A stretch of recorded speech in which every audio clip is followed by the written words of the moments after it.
Chapter 143. A grayish humanoid object landed on a remote hilltop on the clear spring peak. It stealthily looked around, and after confirming that there was no one around, it went to the front of an immortal's cave.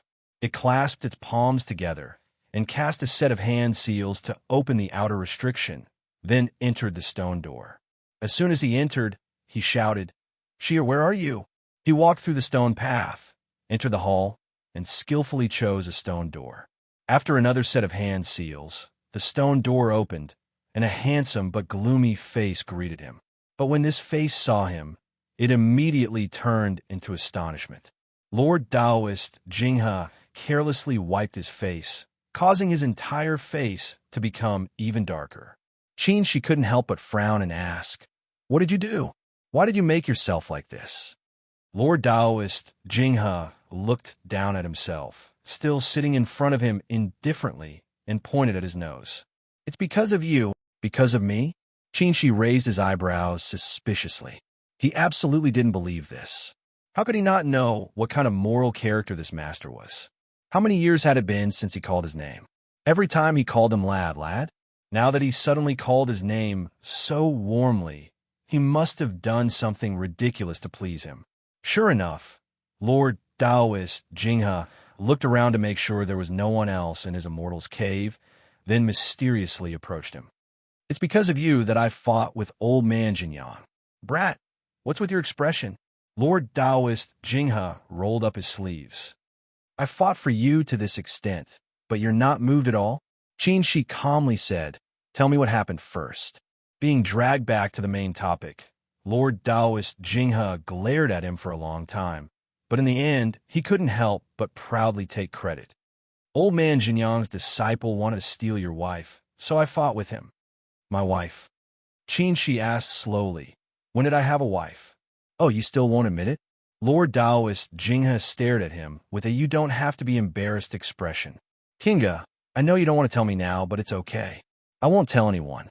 I'll wait for you slowly." Before he finished speaking, he automatically stopped because Qinshi's face was already gloomy. "Master, what?" Lord Taoist Jinghe wanted to stroke his beard, but in the end his hand was covered in dust.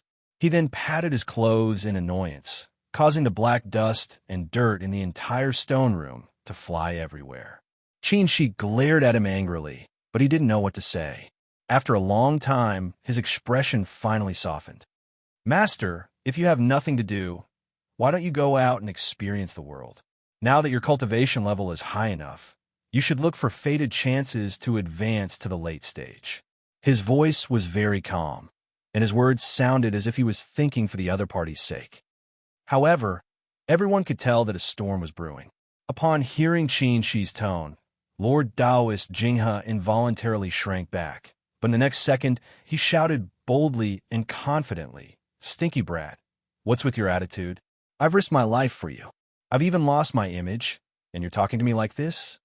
Qinshi felt he was already very restrained, but when he heard what she said, he couldn't control the fire in his heart, and it suddenly flared up. He couldn't help but tighten his face. "Master, there should be a limit to your recklessness."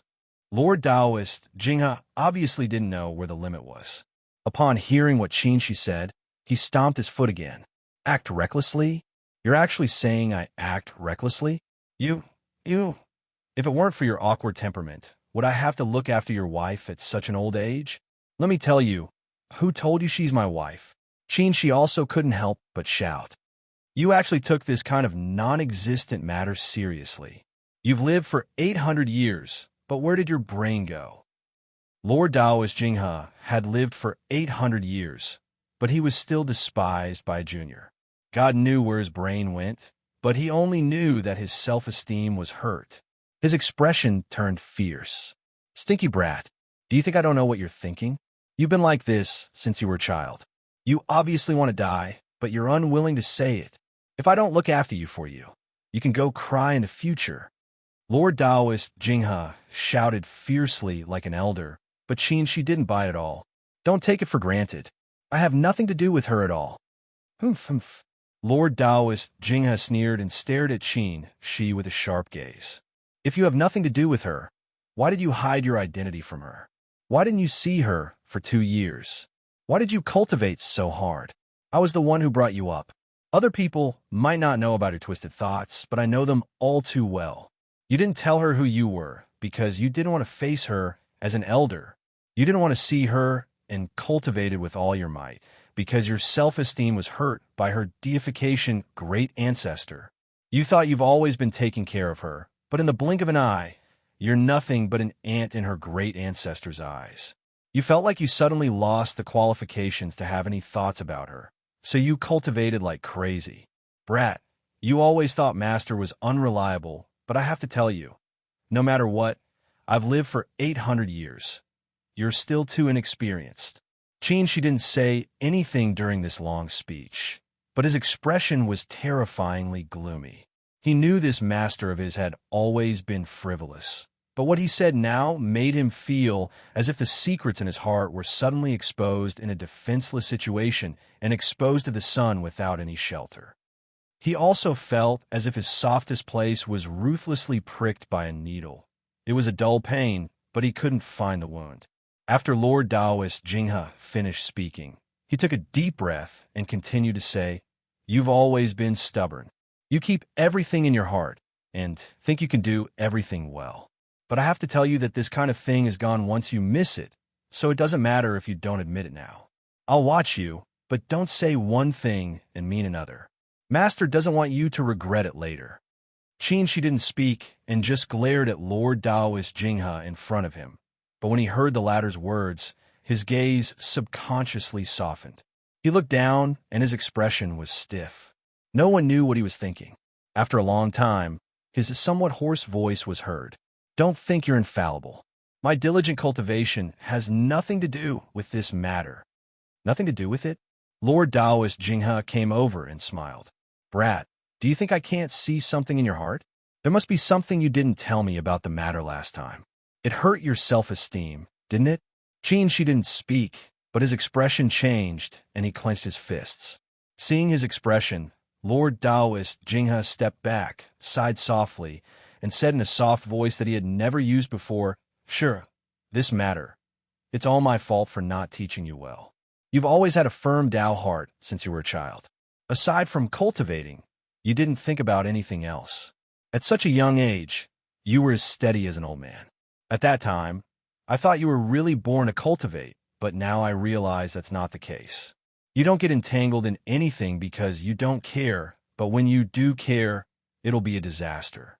Your cultivation journey is too smooth. Don't stare at me. Although you've also experienced many dangerous situations, you've never experienced the tribulation of the state of mind. It's so smooth that you've never tasted the taste of failure. Although you've been taken care of by me since you were a child, you don't like to rely on me. All these years, your cultivation until the core formation realm can be said to be the result of your own efforts, and it actually has nothing to do with me. Because of this, you've always been confident and proud. Your pride makes you always ask yourself to do your best and not be affected by anything or anyone. This kind of temperament has always made you walk ahead of others.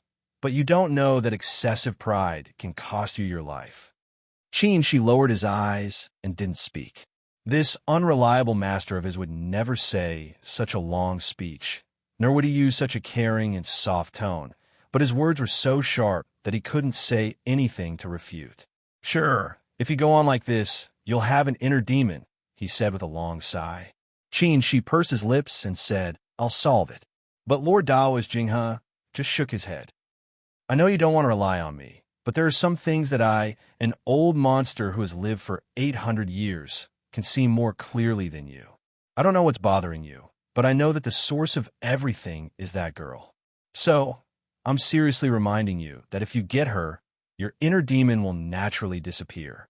She's not an object." Upon hearing She's somewhat stubborn tone, Lord Taoist Jinghe smiled. It wasn't the kind of smile one would have when one was old and frivolous. Instead, it carried a bit of tolerance and a bit of pampering. "I talked for so long, but you actually only emphasized this point. Brat, you're really done for." She no longer spoke. He lowered his head and didn't move. Lord Taoist Jinghe took out his handkerchief, wiped his face clean, and said slowly, In fact, this girl is really not bad.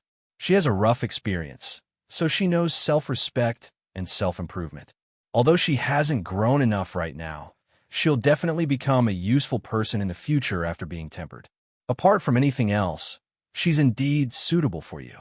You don't like noise, so she's very quiet. You only love to cultivate, so she also has a firm Tao heart. Most importantly, you admire her very much. It's impossible for you to fall in love with a woman all of a sudden. You can only start with admiration. The more you admire, the more you care, and the more you care, the easier it is to be moved. You've always looked down on women, but you just emphasize that she's not an object. Brat, can you deny that she's very special in your heart? She still didn't answer, but it made Lord Taoist Jinghe even happier. I haven't seen you so awkward in many years. Looking at you like this, I really feel a sense of accomplishment. Upon hearing this, she raised his head and shouted angrily, Master! Lord Taoist Jinghe was very happy, so he ignored she's expression. Don't. Other people's children have teenage worries when they're in their teens or 20s, but you only have them when you're over 100 years old. How rare. She became even more annoyed. Although he didn't say anything, he clenched his fists as if he wanted to punch him. Of course, he wouldn't do such a disgraceful thing like beating his elder, but he didn't mind driving him out. Seeing that she was about to lose control of his anger, Lord Taoist Jinghe wisely stopped while he was ahead. All right, let's not talk about that. Let's just seriously discuss the feasibility of dual cultivation. Brat, you've cultivated the pure yang technique you obtained from the deification senior to the third layer, right? Right now, your pure yang aura is getting stronger and stronger, and it's not much different from a pure yang body. Your art of 3 primordial cycles has obtained extreme yang aura and neutral aura, so you only lack extreme yin aura, right? Upon seeing she nodding hesitantly, Lord Taoist Jinghe continued to speak. Let's talk about the art of 3 primordial cycles first. This cultivation technique is closely related to the distant past era. Ancient cultivators believed that the 3 primordial auras were the origin of heaven and earth. According to what you said, this cultivation method is most suitable for advancing to the next realm. However, the requirements for cultivating it are very harsh.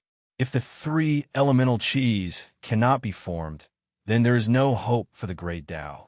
Right now, you already have the extreme yang and neutral qi, but you can't find the extreme yin qi. I don't believe that you don't know that dual cultivation with a female cultivator with a pure yin body is the easiest and safest way to obtain the extreme yin qi. She remained silent, but Lord Taoist Jinghe didn't force him to speak. He continued to say, let's talk about the pure yang art.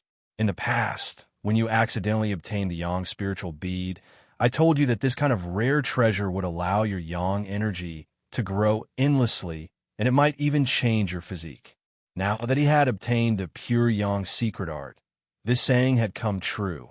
Now that you have a pure yang body, you will receive great benefits when you dual cultivate with a pure yin body. After that, the room fell silent. Lord Taoist Jinghe stared at she as if waiting for him to make a decision. She's expression was stiff, but he didn't say a word. After a long time, she finally said, I don't want to dual cultivate for some kind of benefit, whether it's for cultivation or for my inner demon. Lord Taoist Jinghe burst into laughter. He wasn't surprised by she's answer at all. He patted she's shoulder helplessly. Brat, I just said too much pride will cost you your life. You'd better, so what? If I have to rely on a woman to form my nascent soul, what's the fun in that? Lord Taoist Jinghe shook his head, but he suddenly asked, then let me ask you, if it's not for cultivation or for your inner demon, do you really not want her? This time, he didn't get an answer, so he could only borrow a place to tidy himself up and return to Shangqing Palace refreshed. He was a wise man his whole life, so how could he let his disciples and grand-disciples see him with a dirty face? Fortunately, this brat didn't take any disciples and was in closed-door meditation now, so there was no one around his cave. After Lord Taoist Jinghe left for a long time, a low voice came from inside the cave. At least after I form my nascent soul.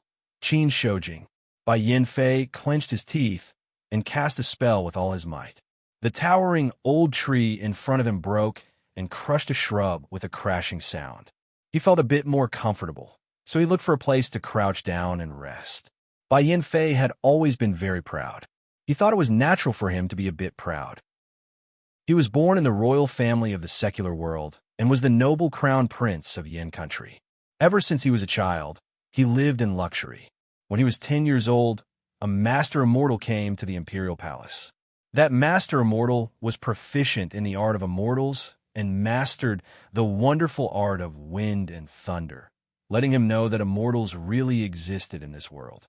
He was very envious, so he pestered that master immortal to acknowledge him as his master.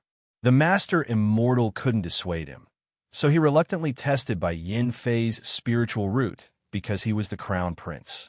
Unexpectedly, he discovered that Bai Yanfei had the aptitude of a single spiritual root, which was rarely seen in 100 years. The master immortal was overjoyed and reported Bai Yanfei's matter to his own cultivation group. In fact, this master immortal was only a part-time disciple of Xianxing School.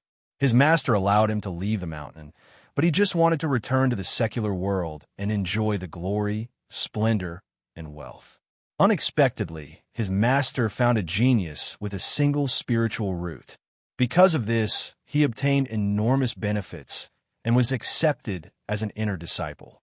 He was even bestowed a foundation-building pill. Later, this master immortal senior personally came to Yin country and took him back to Mount Taikong. He also made him acknowledge the head Grand Supreme Elder as a disciple and personally taught him. At that time, he no longer cared about the glory, splendor, and wealth of the secular world. He abandoned the crown prince position and the envious gazes of his former imperial father and brothers to become the advanced inner disciple of Xianxing School's head Grand Supreme Elder. When he was a mortal, he was the crown prince of a country. When he was a cultivator, he was the proud disciple of a late-stage, nascent soul cultivator. How could he not be proud when he achieved what he did? Sure enough, with his excellent aptitude, his path of cultivation was also very smooth. Advancing to the next realm and building his foundation were extremely difficult and dangerous for others, but they were extremely easy for him. However, there were still times when he wasn't happy. For example, whenever the female cultivators in the school talked about the male disciples, they would first say Martial Uncle Shoujing or Senior Martial Brother Shoujing first. He was very unconvinced. What was so great about Qin Shoujing?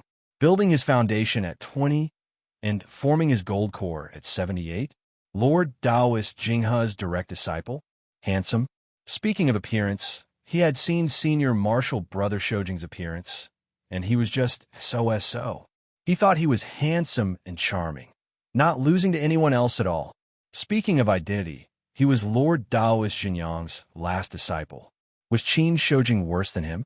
Lord Taoist Jinyang was also a late-stage, nascent soul great cultivator. His cultivation level and identity were even higher than Lord Taoist Jinghe's.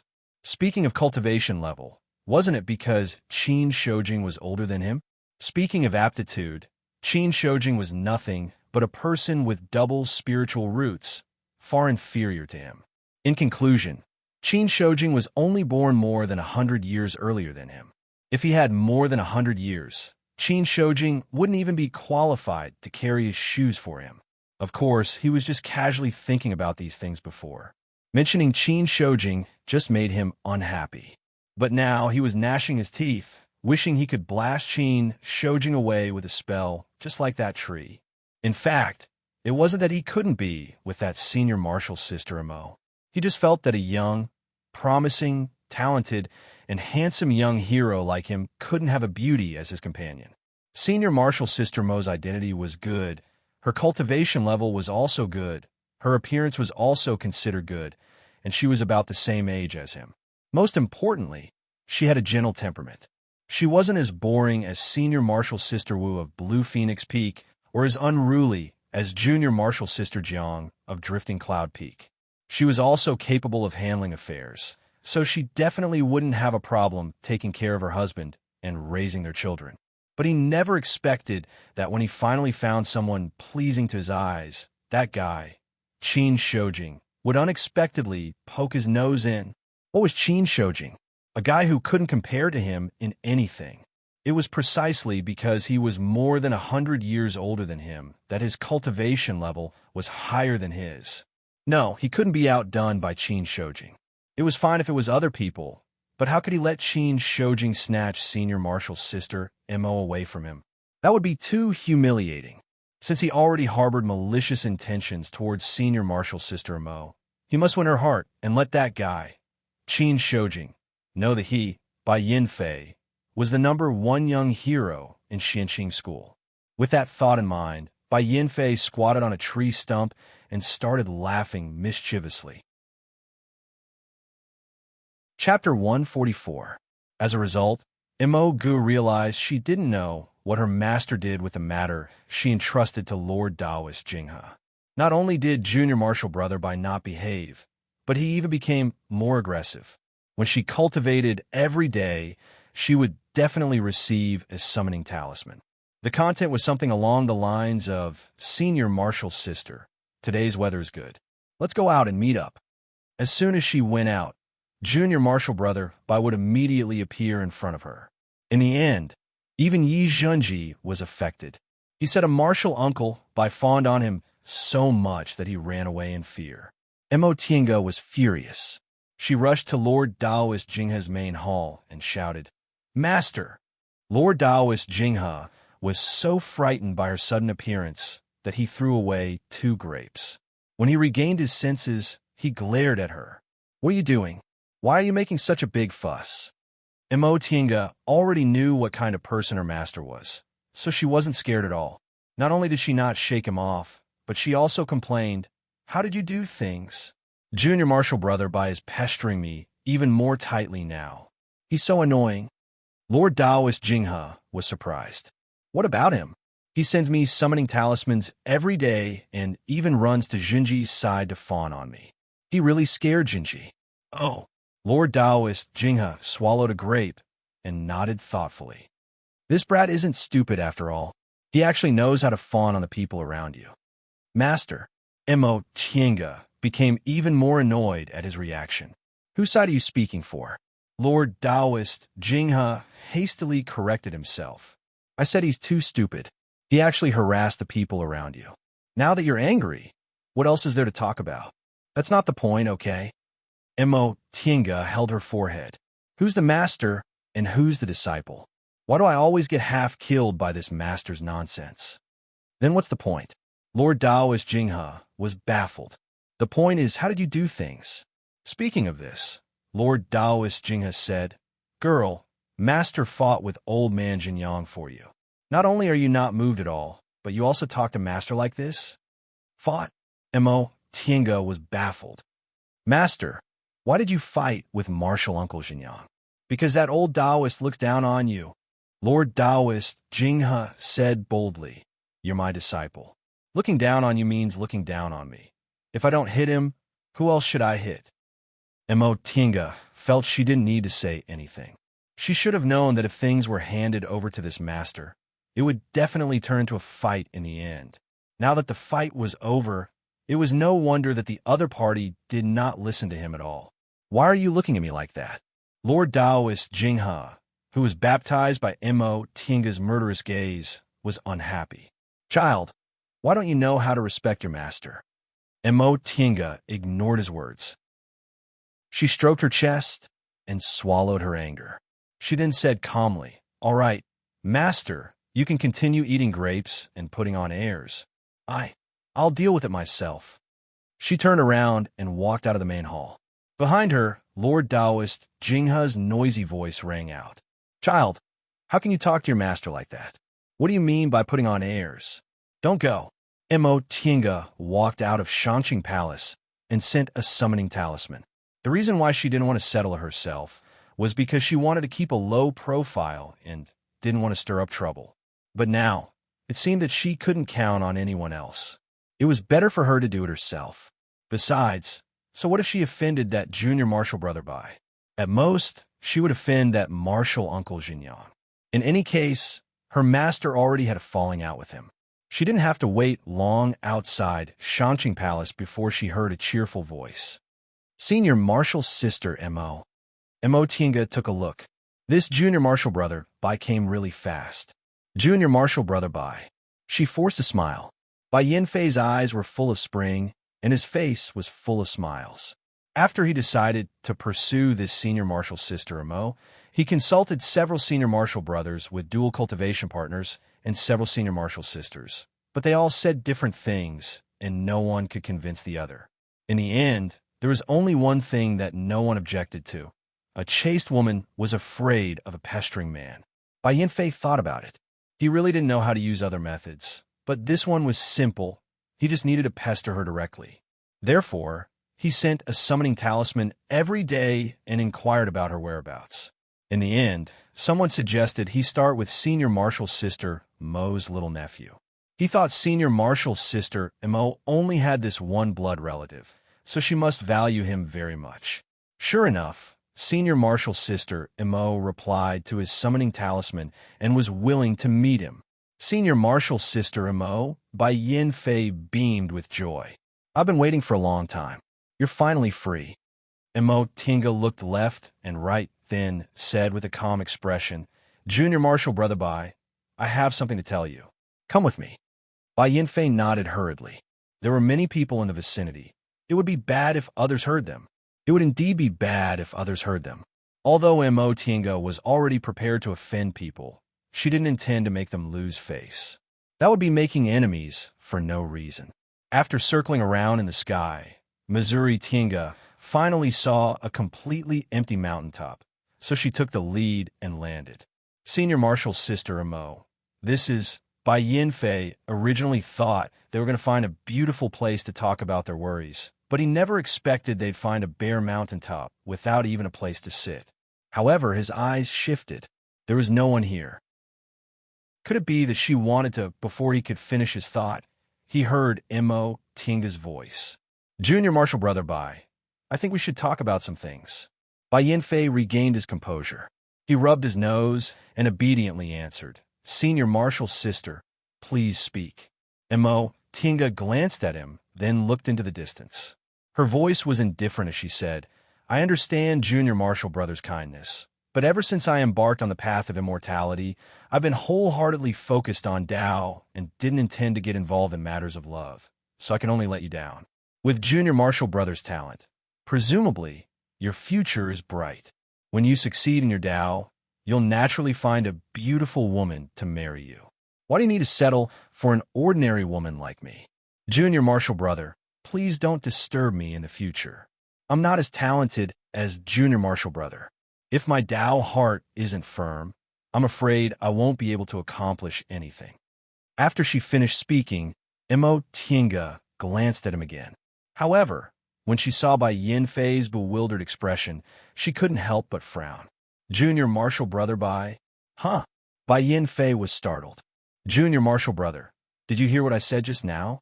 Bai Yinfei scratched his head as if he still didn't understand. I've finished speaking. I'll take my leave first. Just as she was about to turn around and slip away, Bai Yinfei suddenly shouted from behind her, Senior Marshal's sister, Mo. Mo Tinga felt helpless. She stopped and turned around. Junior Marshal Brother Bai, do you have anything else to say? Bai Yinfei was dumbfounded for a moment before he said, Senior Marshal's sister, are you rejecting me? Mo Tinga naturally wouldn't say it so bluntly. She smiled and said, It's me who's not worthy of Junior Marshal Brother Bai. But I don't mind. Bai Yinfei shouted, I know Senior Marshal's sister Mo isn't a peerless beauty and your aptitude is also average, but I think you're quite suitable, so I won't be picky. Could it be that he couldn't tell she was just being polite? But I mind. After rejecting a person she didn't like, Mo Tinga also became angry when the person said in a condescending tone, I don't mind that you're not worthy of me. Her voice turned cold. I mind very much. Bai Yinfei still didn't understand why she was angry. With an innocent expression, he said, I don't mind. Why do you still mind? Mo Tinga tried to restrain herself, but in the end, she still couldn't hold back. Junior Marshall Brother Bai. Even if your cultivation level is the highest in the world and you're incomparably handsome, there will still be people who don't like you. I don't want everyone to like me. That's why I'm the one who doesn't like you. Amo Tinga interrupted him and said bluntly. Some people didn't understand even if she gave him face, so she might as well tell the truth. Such a straightforward answer made by Yin Fei, finally silent. Mo Tinga saw his face turning green and white, so she thought it was better to be tactful and not turn hostile. Junior Marshall Brother Bai, I'm wholeheartedly devoted to Dao, so I really don't want to get involved in this kind of love matter. You're very good. There's naturally a good girl who likes you, but I don't have such thoughts, so let's end this matter here. Just as she was about to turn around and leave, another voice came from behind her. Senior Marshall's sister, Mo. Mo Tinga felt powerless. Junior Marshall Brother, is there anything else? The corners of Bai Yinfei's mouth twitched, but in the end, he still said, is it because of Qin Shoujing? You rejected me because of Qin Shoujing, right? Mo Tinga said expressionlessly. Who said that? Marshal Uncle Jing has said that Qin Shoujing brought you back because he wanted to use you.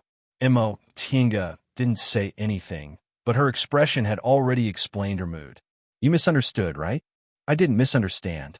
This was what Marshal Uncle Jing has said. Bai Yinfei sneered.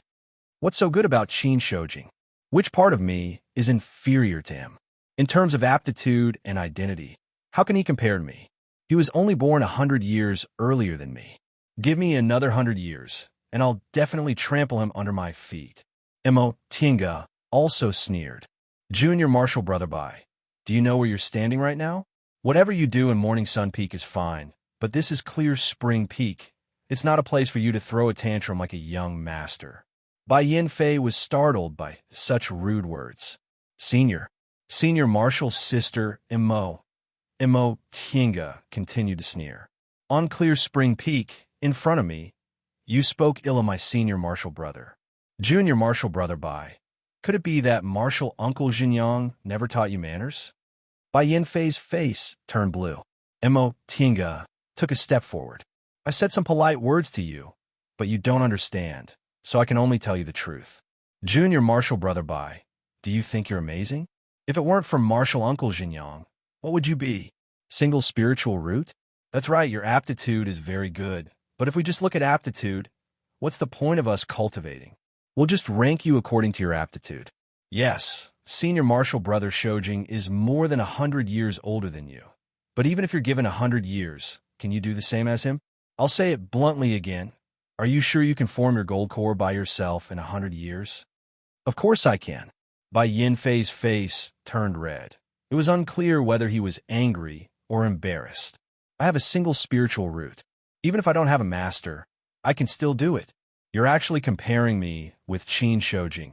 It's you who wants to compare yourself with Senior Marshall Brother Shoujing. Mo Tinga raised the corners of her mouth and stared at him. It's fine if you don't want to compare yourself with him, but why don't you compare yourself with me? I'm not a genius with a single spiritual root, but I'm already 29 years old and in the middle stage of the foundation building realm. What about you? Genius Junior Marshall Brother Bai, you're only a few years younger than me. Why did you just build your foundation? That's because you had a fated chance. Bai Yinfei shouted, trembling with anger. Do you think I don't know? You encountered a fated chance right after you built your foundation, so you directly advanced to the middle stage of the foundation building realm. Yes, but fated chances are also strength. Mo Tinga continued to smile. So what if we're comparing the aura refining realm to the foundation building realm? Junior Marshall Brother Bai, you built your foundation at 22 years old. Senior Marshall Brother Shoujing built his foundation at 20, and Senior Marshall Brother Lingxi of Sweet Dew Peak built his foundation at 17. You still couldn't beat them. Let's talk about me. I built my foundation at 23 years old. At that time, I was still a waste with 5 spiritual roots, and I was only 1 year slower than you. Did you really beat all of us? Bai Yinfei couldn't say anything. He only saw Mo Tinga looking at him as if she was looking at an ignorant child. Cultivate diligently. If you only put your mind on dual cultivation, 100 years later, you'll really be unworthy of the title genius with a single spiritual root. Senior Marshal's sister Mo. Bai Yinfei once again chased after her. It was unclear whether it was because he was unwilling or because he was angry. But this time, Mo Tinga didn't stop. With a wave of her sleeve, a surge of spiritual aura blocked his path, so Bai Yinfei could only watch helplessly as she stepped onto the white silk handkerchief and swaggered away. Bai Yinfei stood in the same spot. His heart was filled with resentment and embarrassment. It really never crossed his mind that this senior marshal's sister Mo would actually look down on him. But just now, senior marshal's sister Mo easily blocked his path with a single move, letting him know that he really wasn't as good as her. No, of course it wasn't like that. He angrily cast a spell, blasting a big hole in the ground. He was a genius with a single spiritual root, and he was Lord Daoist Jinyang's last disciple. How could he be inferior to others? They were just lucky. The bare cliff suddenly slid open, startling Bai Yinfei back to his senses. As soon as he turned his head, he saw a person standing in front of the open stone door. That person was looking at him with an indifferent gaze. Junior Marshal Brother Bai, you came to our Clear Spring Peak as a guest. Why did you smash a hole in my immortal's cave? Bai Yinfei stared blankly at the person in front of him, unable to regain his composure for a while. But soon, when he clearly saw who it was, he jumped up in anger. Qin Shoujing, it's all because of you. I'll fight you. Bai Yinfei unreasonably took out the magic weapon his master bestowed upon him and angrily rushed forward. It never occurred to him that he wouldn't be able to defeat Qin Shoujing with his current cultivation level. Qin Shi simply raised his hand, and a spiritual pressure immediately enveloped him. Bai Yinfei's spiritual aura stagnated, and he couldn't move even an inch. He was unwilling to accept this and desperately tried to mobilize his spiritual aura to resist, but this spiritual pressure was too strong. He spat out a mouthful of blood and fell to the ground. Qin Shi withdrew his spiritual aura and said faintly, Junior Marshal Brother Bai, don't blame me for teaching you a lesson on behalf of Marshal Uncle Jinyang. Bai Yinfei lay on the ground, unable to say anything. It was unclear whether it was because he was beaten or because he was angry. After thinking about it, he was overwhelmed with sorrow, so he simply burst into tears. Why was his life so bitter? He had just been rejected, and now he was being taught a lesson by his rival in love. Moreover, it was in this kind of position. He really lost all his face. Qin Shi was dumbfounded when he started crying. Although he usually didn't show his emotions, he still couldn't help but feel like he didn't know whether to laugh or cry. He had only met this junior marshal brother by many years ago. Although he had grown up now, his temperament was still that of a child. After crying for a long time, Bai Yinfei wiped his face and stood up while sobbing. His face was covered in tears and snot. Coupled with the blood he spat out just now, his whole face was smeared with blood. In an instant, he no longer had the demeanor of a handsome young master and looked like a dirty cat. Just as he was about to stand up, pat his clothes, tidy his hair, and go back in a fresh and clean manner, he saw Qin Shi right after he stood up. He became angry again. Why are you still here? Qin Shi said expressionlessly, This is my immortal's cave. Of course I'm here. You. Bai Yinfei suddenly felt so ashamed and resentful that he wanted to die when he thought about how he was treated as a joke. He fiercely glared at Qin Shi. However, Qin Shi turned a blind eye to his glare. He said calmly and indifferently, Junior Marshal Brother Bai, if there's nothing else, you should hurry back to Morning Sun Peak. I won't keep you here. Who want to stay? But Qin Shi didn't wait for him to speak. He turned around and entered his immortal's cave.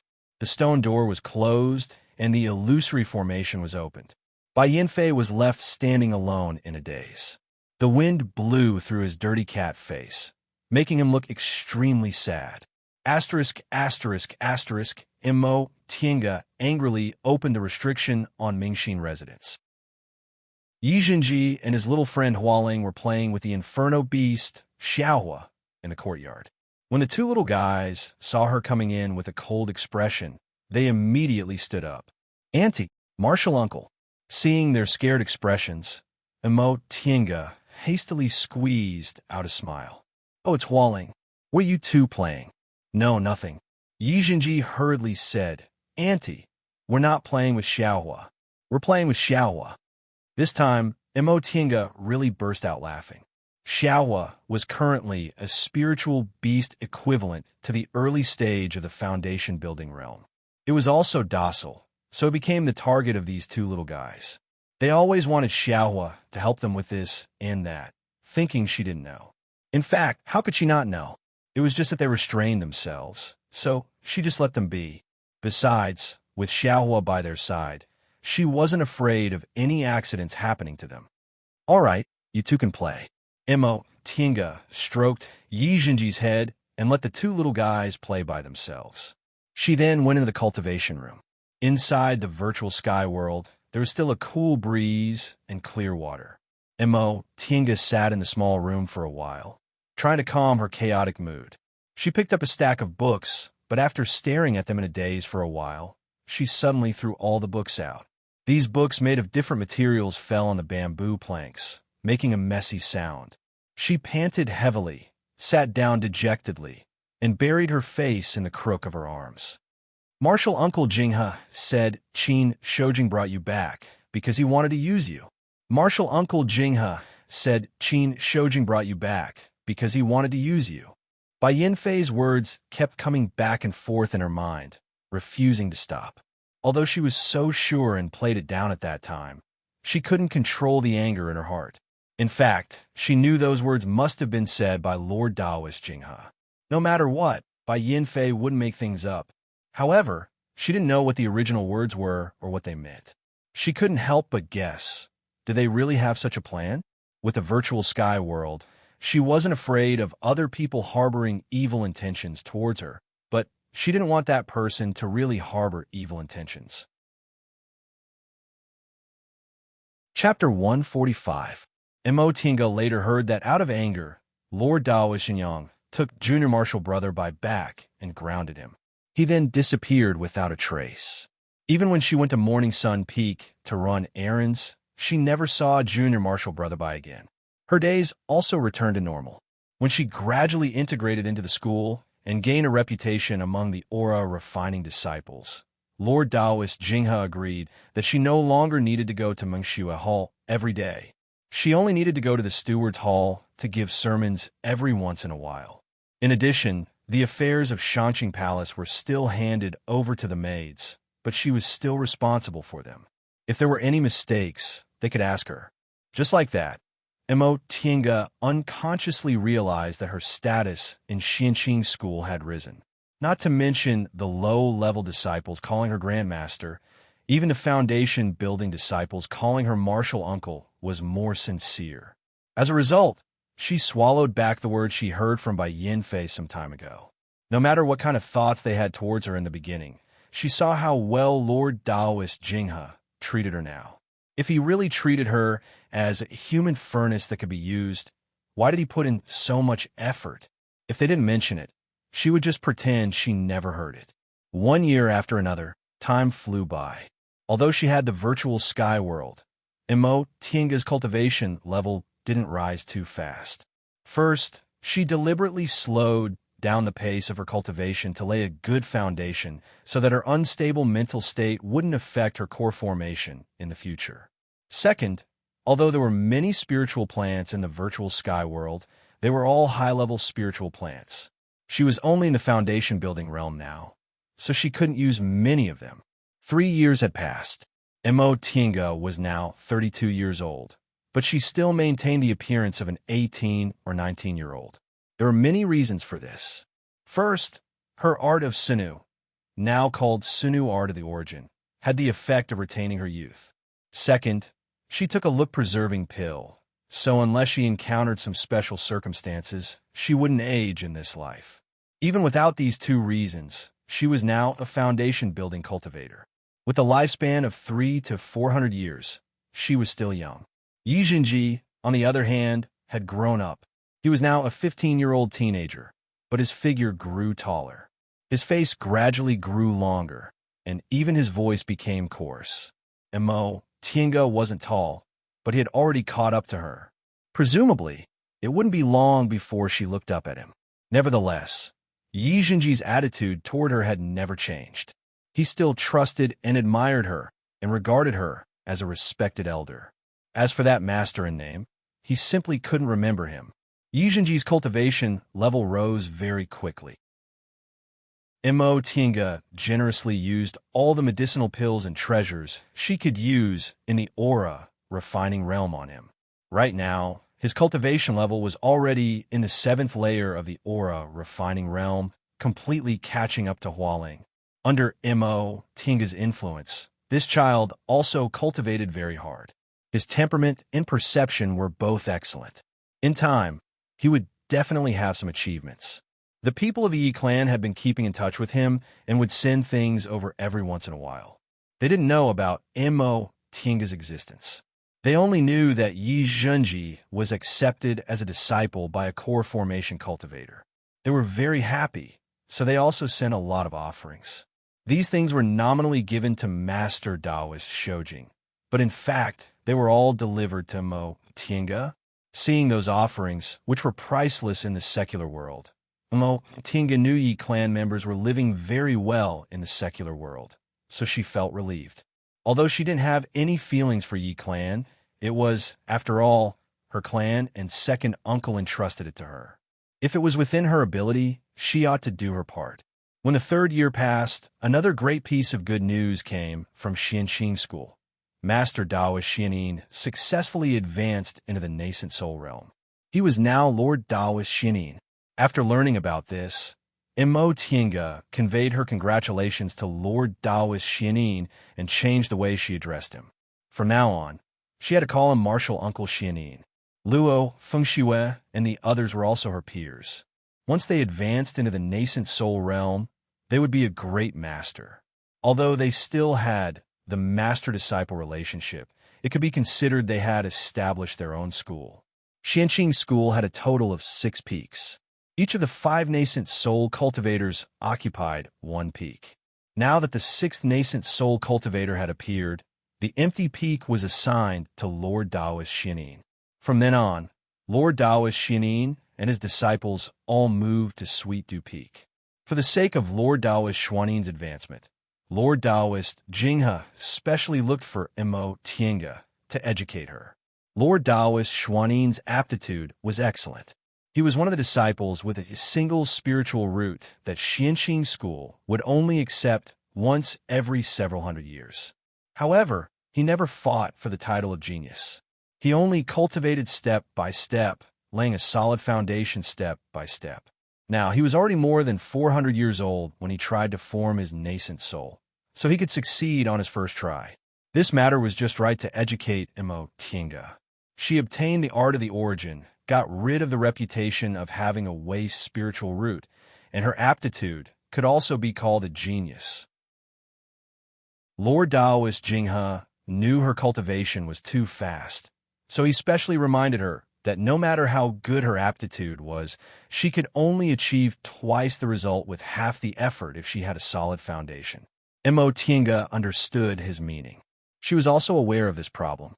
Building her foundation at the age of 23 was considered early, but she also directly advanced from the early stage to the middle stage. If she sold some of the spiritual plants in her virtual sky world, she could have continued taking spirit-gathering pills and reached the late stage of the foundation-building realm in 10 to 20 years.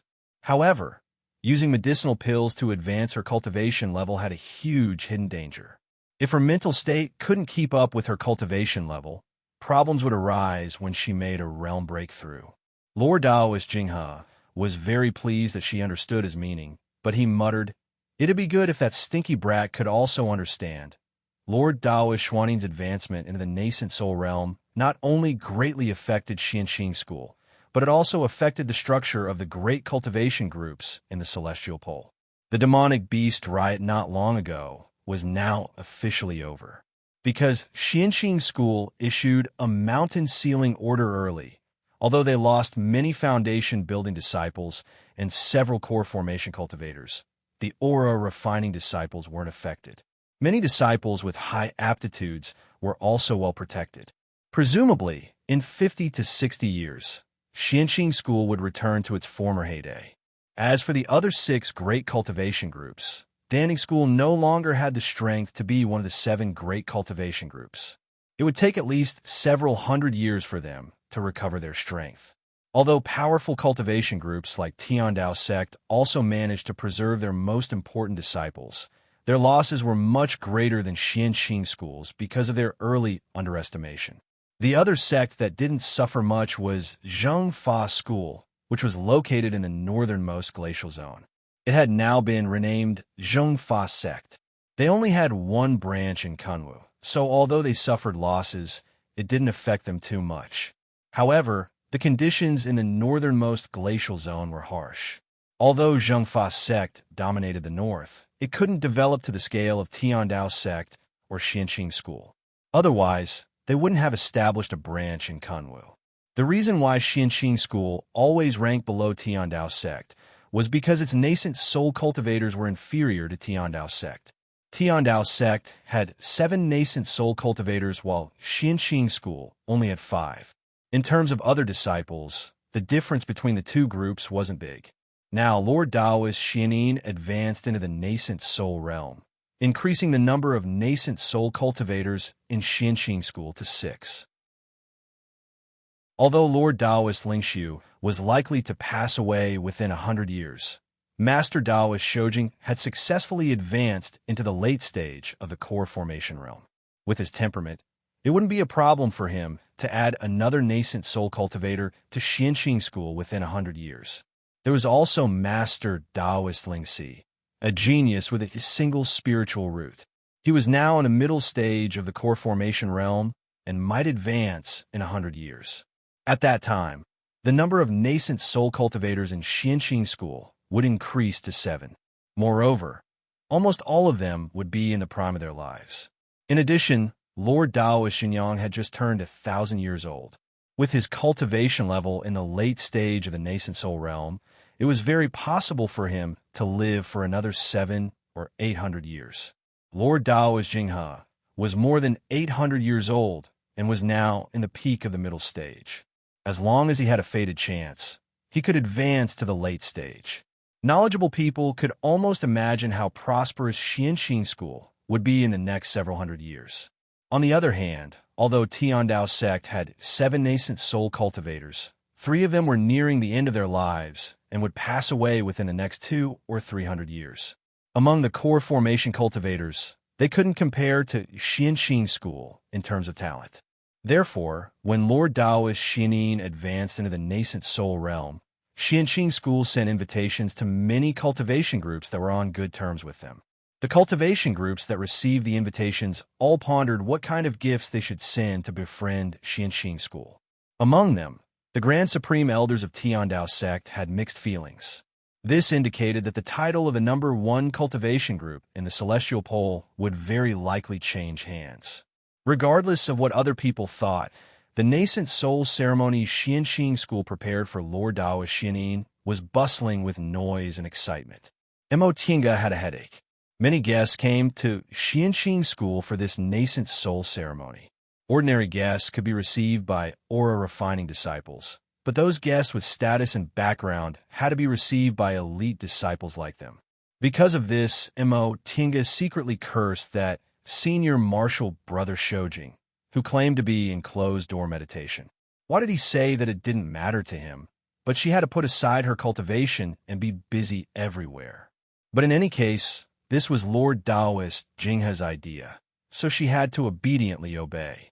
Although she didn't show much respect to this master on the surface, there was a trace of respect in her heart. The reason she could have her current status and didn't make any mistakes on the path of cultivation was all thanks to this master.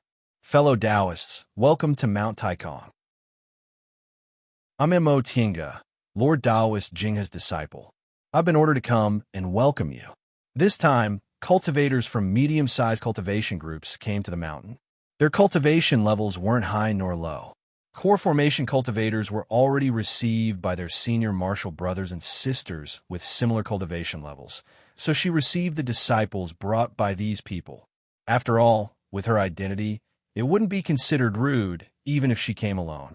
Sure enough, when these 7 or 8 foundation building cultivators heard her identity, They all looked surprised, but soon returned the greeting with envy in their eyes. One of them was very quick-witted and immediately said, "I'm Wei Shirda, a disciple of Mount Biling. Greetings to Martial Uncle Mo." Mo Tienga hurriedly smiled and said, "Senior Martial Brother, you don't have to be so polite. Our cultivation levels are similar, so you can just call me Senior Martial Brother and Junior Martial Sister." "How can I do that?" The man smiled flatteringly. "Martial Uncle is Lord Taoist Jingha's disciple. This is too disrespectful to Lord Taoist Jingha. Senior Martial Brother, you're too polite." Mo Tienga smiled, not showing the slightest bit of complacency. Xianxing school disciples call each other Martial Uncle because we're afraid it'll mess up the seniority. Senior Martial Brother isn't a Xianxing school disciple, so you don't have to do this.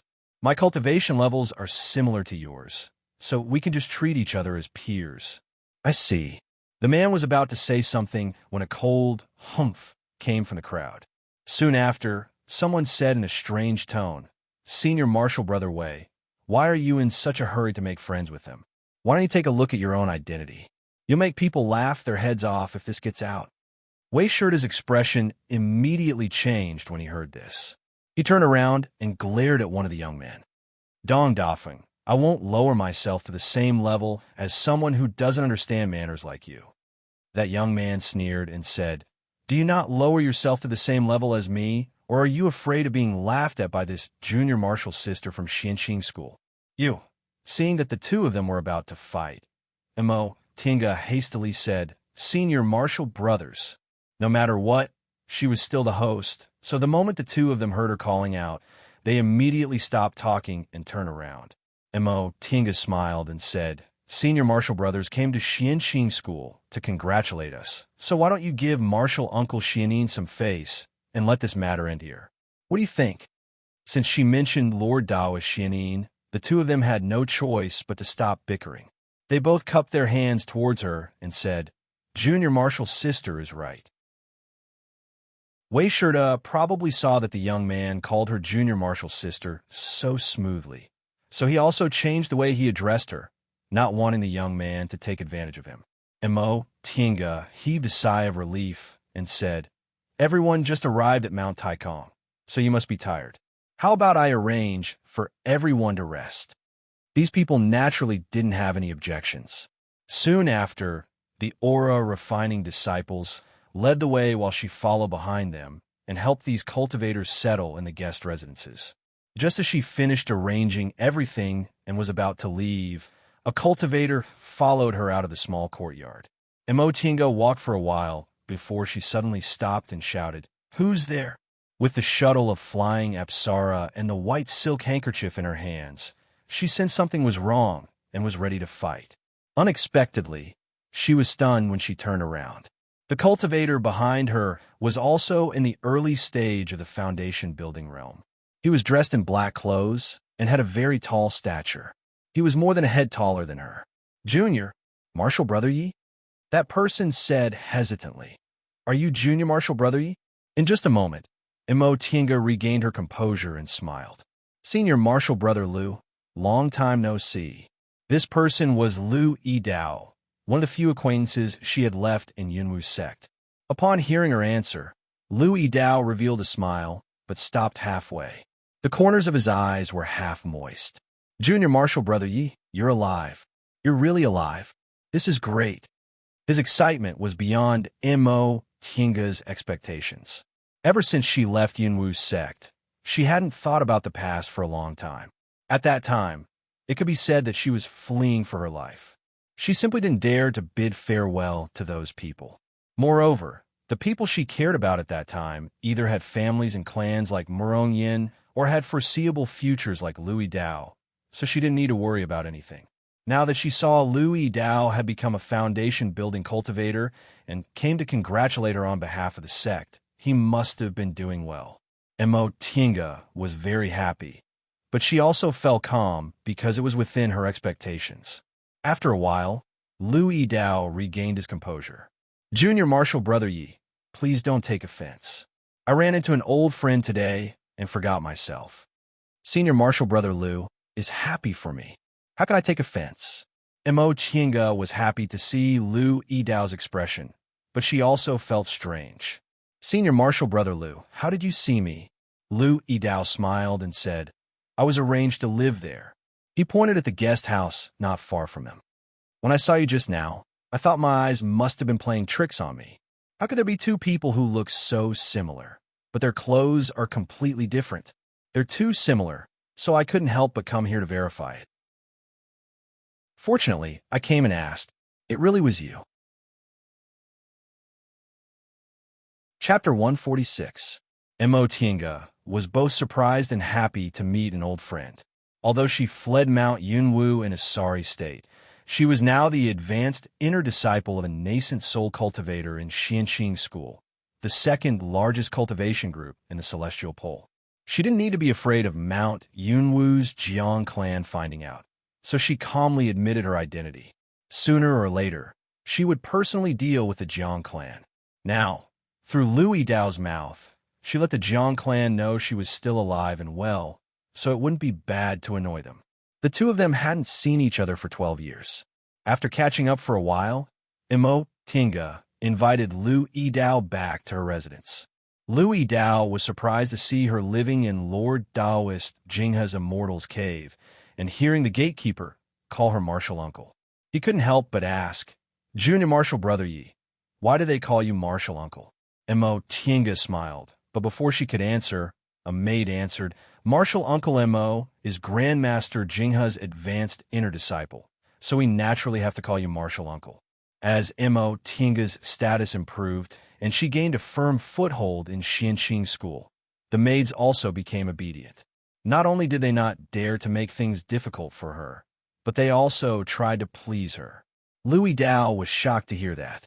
When he met this junior martial brother Yi at Xianqing School, he originally thought she was just lucky enough to join Xianqing School and successfully build her foundation. He didn't expect her to have such an identity. Mo Tiange waved her hand to dismiss Qingqi, who came to deliver tea, then invited Lu Yidao to sit down. Senior Martial Brother Lu, please sit. The two of them sat in the small hall. After drinking tea for a while, Lu Yidao couldn't help but ask, Junior Martial Brother Yi, what happened to you all these years? Not only did you advance to the middle stage of the foundation building realm, but you were also accepted as a disciple by a nascent soul senior. Mo Tiange smiled. I was just lucky. She paused for a moment and said, in the past, everyone thought I only had 5 spiritual roots and happened to have the same strength. It was only after I came to Xianqing School that I realized it was a special kind of spiritual roots. Later, I was accepted as a registered disciple by Lord Taoist Jinghe and became an official disciple after I built my foundation. She only talked about her experiences in a few sentences, but Lu Yidao actually sighed and said, back then, you suddenly disappeared. Later on, Branch Master Jiang said you were a traitor who killed Jiang Changxian. I was shocked. After that, I never heard any news about you, so I thought you actually came to Xianqing School. As he spoke, he asked again, by the way, Junior Martial Brother Qin and Junior Martial Brother Jiang both disappeared with you. Later on, the sect kept this a secret, and I couldn't find out any news. I've always guessed that they were related to this matter. Junior Martial Brother Yi, is it true? Mo Tiange hesitated for a moment before she nodded. Correct. Back then, I escaped from Mount Yunwu because Jiang Changxian behaved inappropriately towards me. Senior Martial Brother Jiang saved me, so he was implicated. Junior Martial Brother Jiang saved you. Lu Yidao was shocked once again. It was no wonder he reacted like this. At that time, Jiang Shanghong didn't even spare them a glance. Yet he actually offended his own clan for the sake of saving her. It was truly inconceivable. In addition, the fact that she actually left Mount Yunwu in such a manner also made him endlessly shocked. Upon seeing Mo Tiange nod, he took a moment to digest this truth, then asked, what about Junior Martial Brother Qin? Mo Tiange was silent. After a long time, she finally said, Senior Martial Brother Lu, just take it that there's no such person in this world. Lu Yidao was startled. What do you mean? There's no such person in this world? The corners of Mo Tinga's lips curled into a smile. She didn't want to explain too much. Right? Why doesn't Senior Marshal Brother Lu seem too surprised about my authenticity? Seeing that she changed the topic so quickly, Lu Yidao naturally understood she didn't want to talk about it. He was a cultivator who came from the secular world, so he naturally had the ability to read people's thoughts and body language.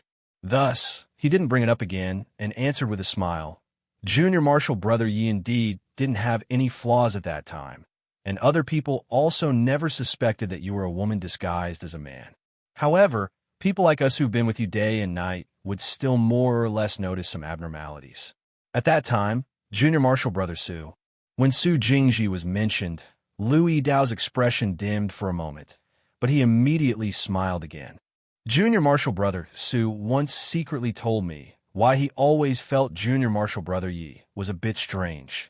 Mo Tinga never expected the two of them would actually talk about this kind of thing in private. Even though the situation had changed, Mo Tinga still felt a bit curious. Oh. Lu Yidao shook his head and said with a smile, "Speaking of which, we both had the same feeling. It's just that we didn't think too much about it." Really? How was I strange? For example, Junior Marshal Brother, you've always been unable to grow taller. Mo Tinga was stunned. She couldn't help but laugh. I can't do anything about that, Lu Yidao nodded. At that time, Junior Marshal Brother Qin said Junior Marshal Brother Yi was a man with a woman's appearance, so there was nothing to be surprised about. We thought about it and agreed. You really look like a woman. Now, it's really like that, so I'm not very surprised. He actually said that. Mo Tinga muttered to herself. No wonder he didn't look surprised at that time. It turned out he already knew about it. In fact, that was true. Nothing could be hidden from him. Upon seeing her expression, Lu Yidao hesitated for a long time. In the end, he still couldn't help but ask, Junior Marshal Brother Yi, Junior Marshal Brother Qin, he's very good. Mo Tinga smiled, but there was a hint of coldness in her smile. He's unimaginably good. He's better than you and me. These three words were spoken with great emphasis. The coldness in her smile disappeared in a flash, almost making Lu Yidao think he was hallucinating. She immediately said, "Let's not talk about this anymore. Senior Marshal Brother Lu, I've been away from Mount Yunwu for so long. Can you tell me what happened after we parted?" Lu Yidao swallowed the questions in his heart and nodded. Of course. He thought for a moment, then said, "Let's start from when Junior Marshal Brother left Mount Yunwu. At that time, my current master thought highly of me and accepted me as an inner court disciple. I also obtained a foundation building pill. After my injuries were healed, I entered closed-door meditation for half a year. I didn't expect my luck to be so good that I really built my foundation.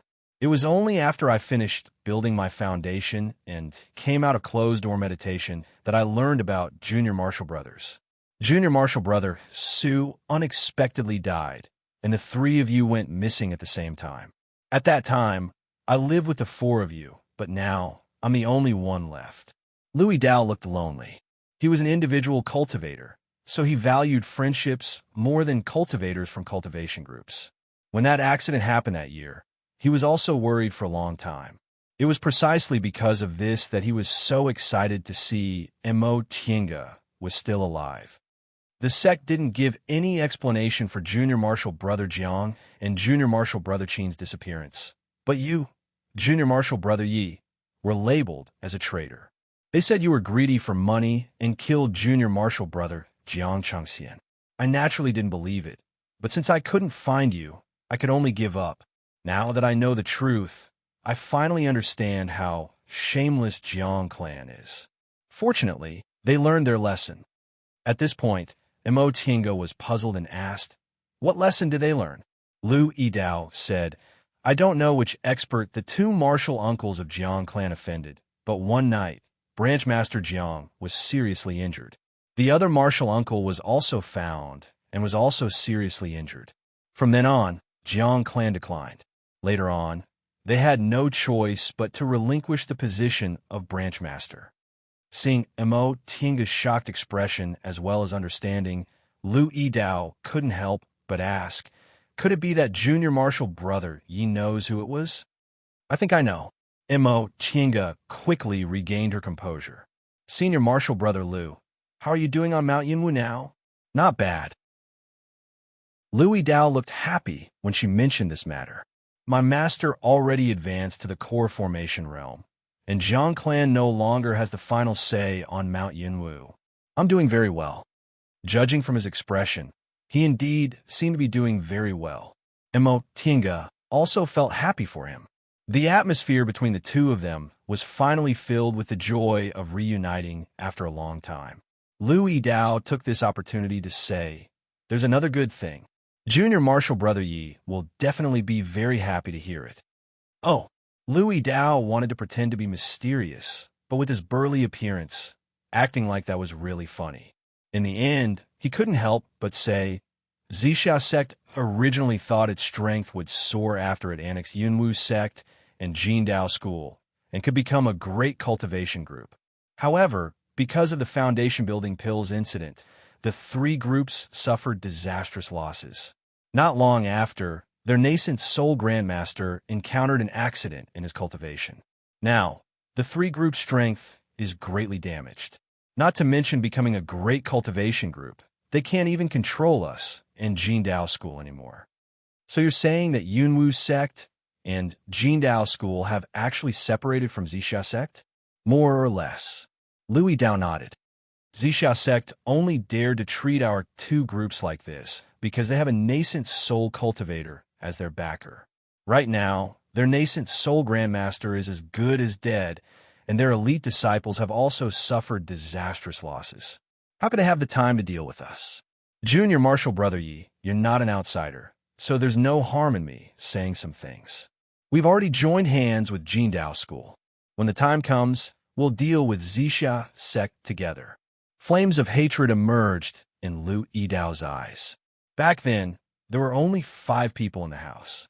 He considered himself the eldest marshal brother and took good care of everyone else. In the end, Su Jingji was killed while fighting over the foundation building pills. Lu Yidao was also enraged. Now that he had a chance to take revenge, he naturally agreed. Senior Marshal Brother Liu, if I can't go to East Kunwu, you have to help me, Mo Tingus said coldly. I couldn't avenge Senior Marshal Brother Su back then, but I'll avenge him sooner or later. Correct. The two of them looked at each other and smiled. Lu Yidao couldn't help but say, Junior Marshal Brother Yi, you look very beautiful now. Why did you disguise yourself as a man back then? Mo Tinga's skin had also become thicker. In addition, the person she was praising was Lu Yidao, whom she had always regarded as her elder brother. She didn't look embarrassed at all and just said with a smile, back then, I didn't have a backer in Yunwu's sect and my aptitude wasn't good. I was worried that I'd be randomly arranged to perform dual cultivation or even be taken as a concubine. So that's what happened. Lu Yidao understood. It's no wonder you'd think that way. It's indeed very easy for a female cultivator without a backer or aptitude to be randomly arranged. It's even possible for them to be used as human furnaces. Speaking of this, Mo Tinga suddenly thought of something. Right, Senior Marshal Brother Liu, how are Senior Marshal Sister Morong and Senior Marshal Sister Wang? When she mentioned them, a trace of disappointment finally appeared on Lu Yidao's face, but he soon smiled again. Junior Marshal Brother Yi, you don't have to worry about them. Junior Marshal Sister Murong has the full support of her clan. Although she didn't succeed in building her foundation the first time, she just built it not long ago.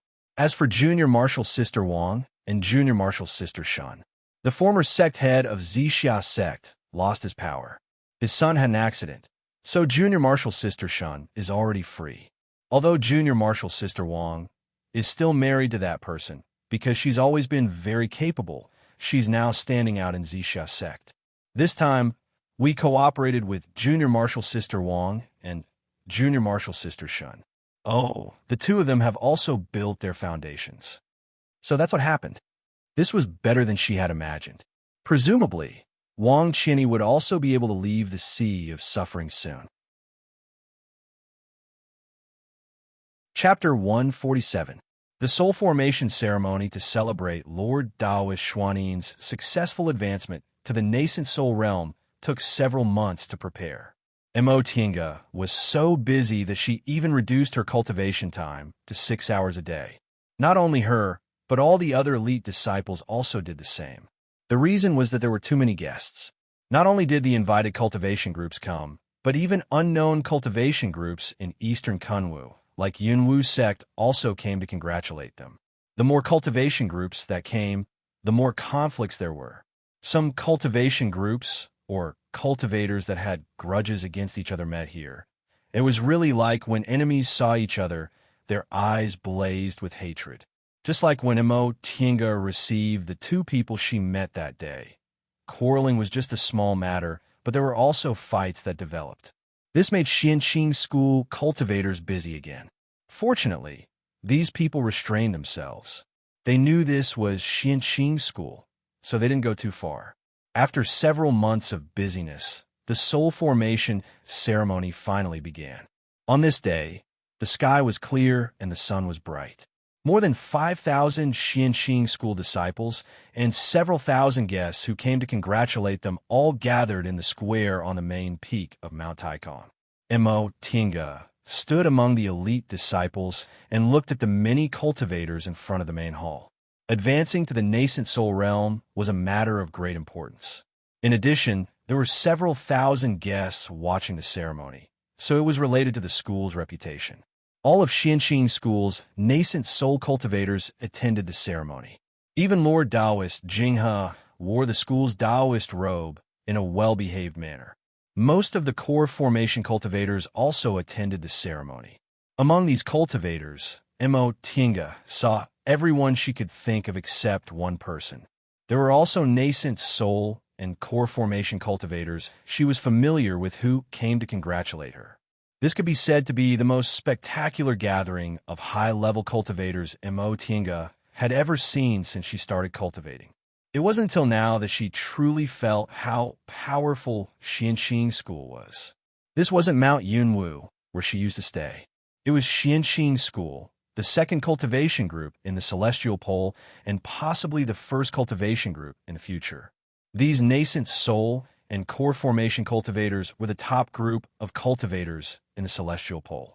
The square with several thousand people was completely silent. Lord Taoist Xinyang was the first to stand up. His gaze slowly swept over the disciples. Every Xianqing school disciple and every low-level cultivator from other cultivation groups who came to congratulate them felt his gaze on them. Honored guests and disciples, today is our Xianqing School's Lord Taoist Xuanin's soul formation ceremony to advance to the nascent soul realm. For this reason, I would like to express my gratitude to the guests who came from afar.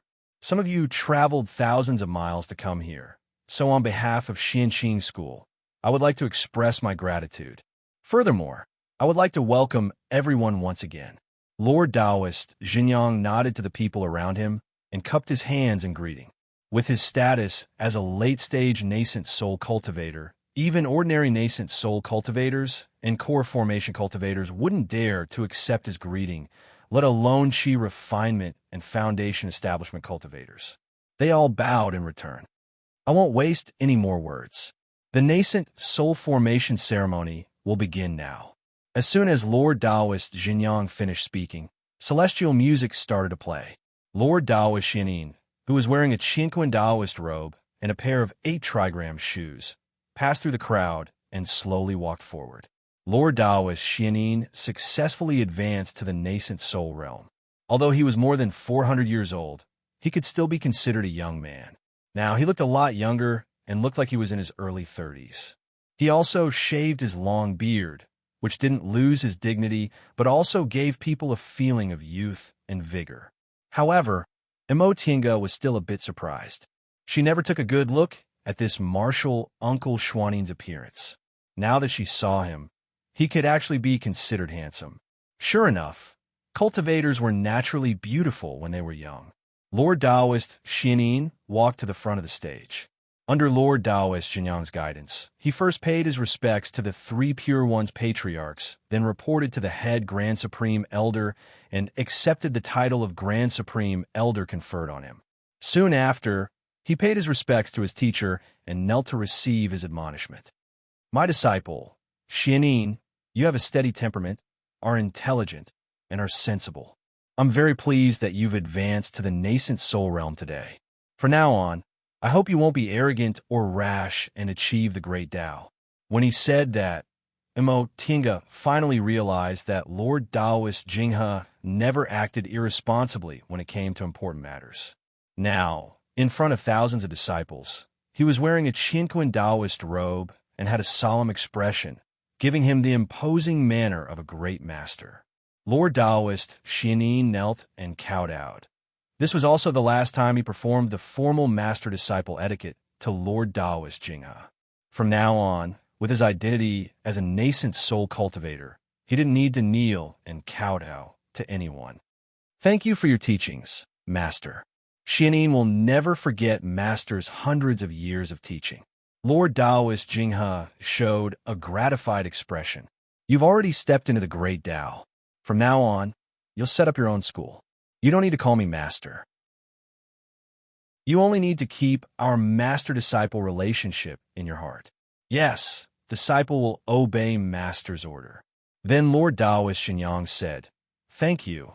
Master is done. Please rise. Lord Taoist Xianin stood up and stood at the end of the school's nascent soul cultivators according to Lord Taoist Xinyang's instruction, signaling the end of the ceremony. The whole process took less than an hour. At that moment, Lord Taoist Jinyang issued an order for the disciples to withdraw and the guests to take their seats. Although cultivators like them didn't need to eat mortal food, the most important part of entertaining guests was still the banquet. Thousands of jade tables were placed up and down the main peak of Xianqing School. The guests were invited to take their seats and were accompanied by Xianqing School disciples. Mo Tinga also received this task. She was in charge of entertaining female guests. Female guests were treated more favorably than male guests, so they were all arranged indoors. This was Mo Tinga's first time gathering with so many female cultivators, so she couldn't help but feel dizzy. There was no other reason. The fragrance was too strong. The female cultivators who could come to Xianqing School to congratulate them all had a certain status in the school. Each of them considered themselves as fairies. As fairies, their every movement naturally carried a strange fragrance. If it was only one, it wouldn't be a big deal, but this layer of women mixed with all kinds of fragrances. Mo Tinga almost fainted from the smell. In the end, she simply sealed her nose with spiritual aura and pretended she couldn't smell anything. However, this time really broadened her horizons. It turned out female cultivators in the cultivation world were like this. In the beginning, she disguised herself as a man in Yunwu's sect. Later, when she came to Xianqing School, although she was with Luo Fengxue and other female cultivators, Xianqing School was a Tao school. Most of the female cultivators also dressed in Taoist robes. The few people she was close to all wore plain clothes. For such a big event, the other 6 great cultivation groups naturally all came. 3 female cultivators from Tiandao sect came, but they all wore 3 different kinds of clothes. One was dressed like a fairy floating in the air. One was dressed like a witch whose important parts were wrapped in black cloth, revealing a large part of her snow-white skin. And one was dressed like a standard sect uniform with light purple and white borders. It was said that Tiandao sect's disciples were a mix of good and bad people and came from all kinds of backgrounds. Judging from their clothes, it was indeed true. Then came Gujian sect's disciples. Gujian sect was a sect of sword cultivators, so their disciples had to be plain. They all wore green and white clothes and carried long swords. Because of the conflict she had with Gujian sect's cultivators before, Mo Tinga didn't have a good impression of Gujian sect. Therefore, these female cultivators from Gujian sect were entertained by other disciples. Then came Zhengfa sect. Although Zhengfa sect's main branch wasn't in Kunwu, it was a dominant sect in the north, so its power couldn't be underestimated. Just like Xianqing School, Zhengfa sect was also a Tao school. Their female disciples also wore blue and white Taoist robes and looked plain. However, the blue color of their Taoist robes was a kind of blue-green. Xianqing school's Taoist robes were mostly white with light blue embellishments, but they wore blue-green robes with white coats on the outside. Biyun sect's female disciples had a different kind of elegance. Biyun sect was a very peculiar cultivation group. First of all, it recruited the most female disciples. Second, its disciples were all very beautiful regardless of whether they were male or female. Finally, their dual cultivation technique was very famous. Biyun sect's uniform was white clothes. When these female disciples wore them, they looked as elegant as fairies, clear and beautiful. There were also Lingshou sect's female disciples. Their uniform was yellow. Although they weren't as elegant as Biyun sect's female disciples, they were more beautiful and adorable. The hem of their clothes was embroidered with a qilin, which was said to be the mount of Lingshou sect's founding grandmaster. As for Danding school, because it was seriously injured, it only had one female disciple.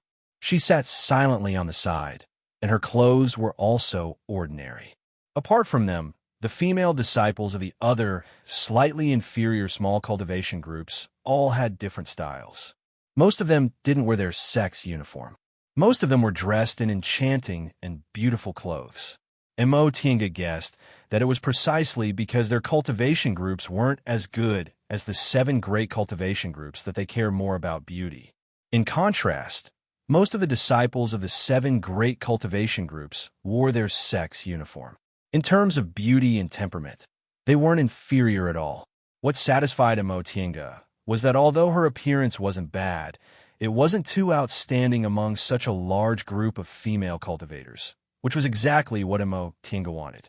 As a woman, there were very few who didn't want to be beautiful, but she always knew that as a female cultivator, it was best if her appearance wasn't too bad. If she had a little bit of beauty, people would generally treat her kindly, but she also didn't pose a threat. Male cultivators wouldn't have thoughts of forcibly occupying her, and female cultivators also wouldn't feel jealous. There were too many beauties in the cultivation world. If her appearance wasn't amazing, she would most likely be classified as ugly. If she stood among a group of beauties and still looked very beautiful, she would become the target of many high-level cultivators. Therefore, it was best to be just right. At this moment, the fairies had already been invited to take their seats. These fairies naturally wouldn't talk loudly like male cultivators. Instead, the whole side hall was filled with the soft and gentle sounds of birds talking. However, the content of their conversations was a little discordant. The people in Mo Tinga's vicinity were all female cultivators for medium-sized cultivation groups. A haughty-looking woman cast a sidelong glance at the opposite side, then said to a fellow disciple sitting next to her, "Junior Marshall's sister, why do some people have no self-awareness? The people who came to congratulate us are all elite disciples from various cultivation groups. How could some people with ordinary aptitudes who advance to the foundation-building realm only because they were blessed by their ancestors actually have the guts to participate in the soul formation ceremony? If word of this got out, it would really make people laugh to death." The female cultivator sitting next to her nodded obediently.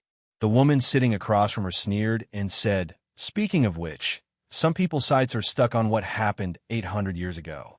They think their aptitudes are a bit better and they reincarnated into a good family, so they always feel like they're high and mighty. They don't even realize they've been overtaken and left behind, and they're still looking at things with their old eyes." "You." The haughty-looking woman's face twisted. Obviously, she'd been spoiled since she was a child. She could mock people, but her self-restraint wasn't very good. The woman who also ridiculed her laughed and even gave her a flirtatious look. "Senior Marshall's sister Yuan, don't you think so?" The haughty woman received her flirtatious look and angrily slammed the table. "Hiruxuan, you shameless fox." The woman called Hiruxuan was indeed a bit beautiful. More importantly, her figure was extremely charming. Although this haughty woman called Senior Marshall's sister Yuan could also be considered beautiful, she lost this aspect of her charm. Hiruxuan wasn't angry when she heard what the woman said. Instead, She deliberately giggled and said, Senior Marshal Sister Yuan, are you still angry with me? I already told you, it's Senior Marshal Brother Zheng who likes me. I don't have that kind of intention. Why are you angry with me? On the surface, she was explaining, but she was secretly mocking her. This Senior Marshal Sister Yuan was so angry that her whole body trembled. She said angrily, Xuan, do you really think you're something good? You're nothing but trash who sleeps in one bed and then sleeps in another. You don't even know how many men you've slept with. This sentence greatly broadened Mo Tianga's horizons. As it turned out, these ethereal fairies also knew how to say this kind of vulgar quarrel between women in the secular world. They weren't any different from those male cultivators. Upon hearing what she said, Xuan's expression finally changed a little. However, her anger only lasted for a moment before she quickly concealed it. She once again giggled and said, Look at what Senior Marshal Sister Yuan said. If you want to sleep with someone, you have to sleep with someone else first. You're not like some people who strip naked and lie on someone else's bed, only to be thrown off. As a woman, it's really too shameful. Her raised eyebrows were clearly directed at that Senior Marshal Sister Yuan. It was obvious who she was talking about. Sure enough, Senior Marshal Sister Yuan's face flushed. This was obviously her secret. She never thought she'd talk about it in front of so many people. So she immediately shouted, What nonsense are you talking about? Whether I'm talking nonsense or not, Senior Marshal Sister Yuan knows very well, don't you? Xuan covered her mouth and smiled.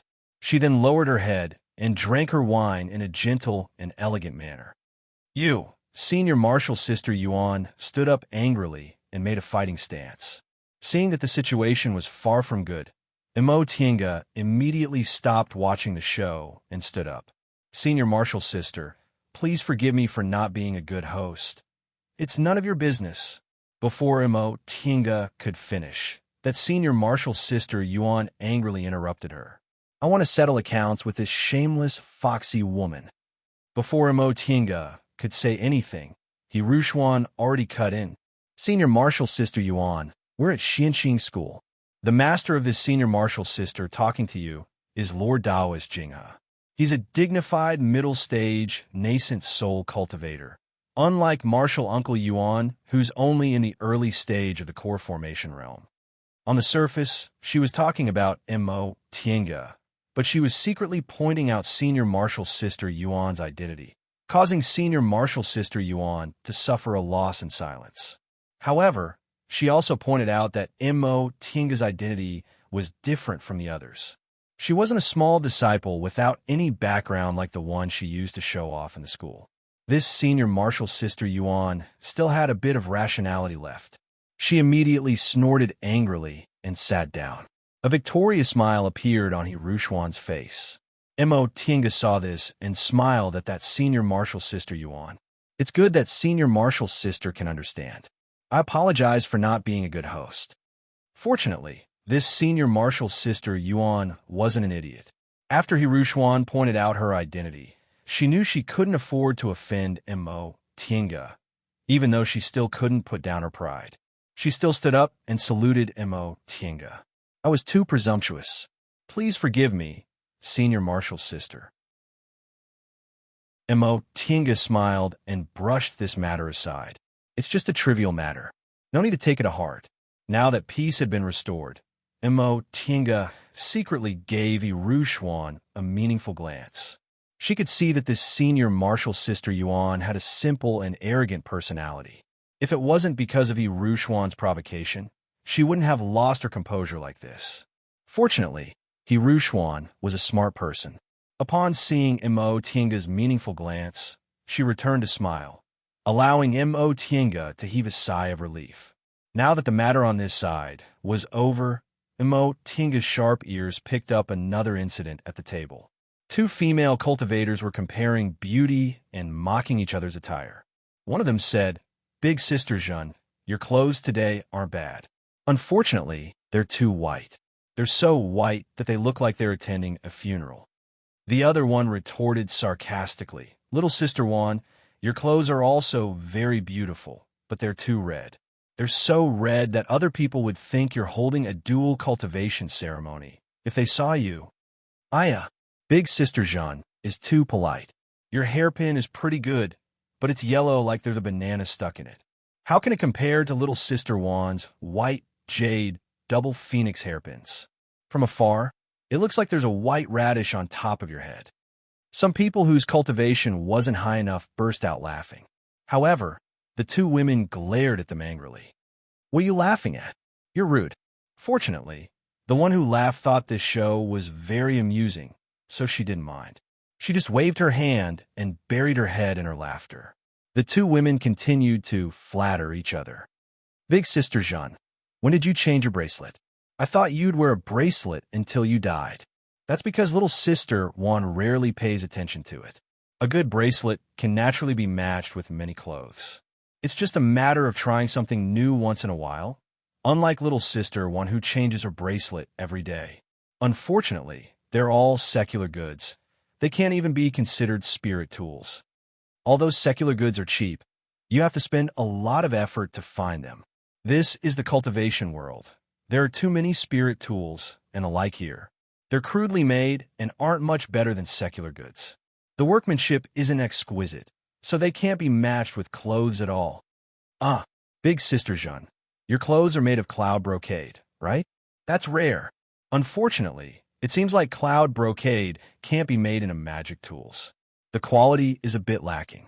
If I didn't look carefully, I would have thought it was made of fish belly. How could it compare to little sister Juan's pearl ornaments? I don't know which year they're from, but they don't have any spiritual aura at all. They're dull and don't even have a bright color. They look like fish scales. I say, little sister, if you lack pearls, you could just come to big sister. Our family happens to have a lake that produces good pearls with spiritual aura. They can be made into spirit tools or magic tools. Mo Tinga glanced at the steamed fish on the table and lost her appetite. How could I dare to trouble big sister? Although our family isn't as big as big sister Jean's, no matter where you go, our family has a branch. If big sister Jean wants some new goods, you can just call us. There's no need to be polite. At this point, their gazes met, sparks flying everywhere. Our family doesn't have anything. Why would we need little sister want to worry about us like this? Big sister Jean hasn't changed her clothes much in a year, and they're all the same colors and styles from several years ago. Little sister naturally has to be more careful when you see them. The two of them moved closer and closer, their gazes filled with ruthlessness. The two female cultivators were both aura refining disciples, so they were also served by ordinary female disciples. That female disciple was still a little girl, so when she saw that the two of them had no one else in their eyes, she trembled and didn't dare to step forward to persuade them. Upon seeing this, Mo Tinga stood up, walked to the side of the little girl from Xianqing school, and gently put down her wine cup. Upon noticing her arrival, the two female cultivators finally stopped throwing daggers at each other and turned their gazes towards her. Upon seeing that she was a foundation-building cultivator, they promptly smiled and said, "Martial uncle." Mo Tinga raised her hand, stopping the two of them from saluting her. She then said with a smile, "Mrs., please forgive me for my poor hospitality. Allow me to offer you a toast." How could they dare to refuse a toast from foundation-building cultivator? They immediately stood up and drank.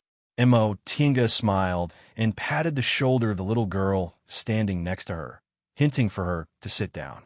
She said, "This little grand disciple of mine doesn't really know how to talk, so I hope Mrs. can forgive her and help greet others. Thank you in advance." After downing her cup, Mo Tinga gave them a final nod, then turned around and walked back. The little girl behind her said in a low voice, "Thank you, Grandmaster." Upon hearing the title Grandmaster, the two women revealed hesitant expressions. In the end, they whispered to the little girl and asked her about her identity. They no longer mocked and ridiculed each other. Mo Tinga returned to her seat and rubbed her neck tiredly. These so-called fairies weren't much different from mortal women. Getting along with them was really tiring.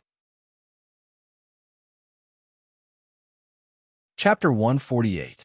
Before Mo Tinga could finish twisting her neck, Lord Taoist Jinghe's maid, Mingxia, came to deliver a message. Marshal Uncle Imo, Grandmaster invites you to the main hall. Once he said that, Imo Tiange immediately had a bad premonition. Although her cheap master wouldn't make any mistakes when it came to important matters, now that the announcement was over, her master would most likely revert to his old, frivolous temperament. Imo Tiange refused without thinking. I can't let go of the matters here for the time being. Help me tell Master that I'll go there when I have time. Ming Xiao replied with an expression that said Grandmaster was right. Grandmaster said that if he can't let go of the matters here for the time being, I'll stay here to replace Marshal Uncle until he comes back. Imo Tiange was speechless. That being the case, I'll go. After leaving the side chamber where the female cultivators resided, Imo Tiange tidied up her appearance, then walked towards the main hall. Before she reached the main hall, she could already hear the loud laughter of the nascent soul ancestors. Although she didn't know what they were laughing about, Imo Tiange could still distinguish from their laughter whether it was complacency, agreement, reluctance, and so on. When Imo Tiange arrived at the entrance of the main hall, she was locked in the line of sight of the nascent soul ancestors and several nascent soul cultivators from other cultivation groups who came to congratulate her. Fortunately, her soul refining art was already somewhat successful, so Imo Tiange could still maintain her composure under the spiritual aura pressure of many nascent soul cultivators. She walked steadily to the middle of the main hall and said, "Greetings to Master, greetings to seniors." Lord Daoist Jinghe was obviously very satisfied with her performance. He waved his hand and said in an unprecedentedly kind voice, "Tiange, come here, come here." Imo Tiange obediently walked to Lord Daoist Jinghe's side and immediately heard a woman's voice, which sounded like an oriole coming out of the valley, giggling. "Brother Daoist Jinghe, this disciple of yours is only in the middle stage of the foundation building realm, but she's quite graceful in front of us nascent soul cultivators. If we, Xian Su, were only in the foundation building realm, we wouldn't be able to do this." Imo Tiange listened to the overt praise but covert criticism and instantly understood why her master called her over. The female cultivators in the side hall were showing off their aptitudes, luck, clothes, and spiritual weapons. In his eyes, they were no different from the women in the secular world. The nascent soul cultivators in the main hall couldn't get rid of the habits brought over by the secular world.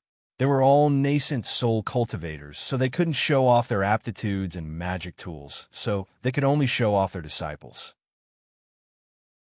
Sure enough, they heard a bald, nascent soul male cultivator say with a smile, "With Ma Xianin and Qin Shoujing supporting Brother Jinghe, Brother Jinghe can naturally accept disciples much more freely than us."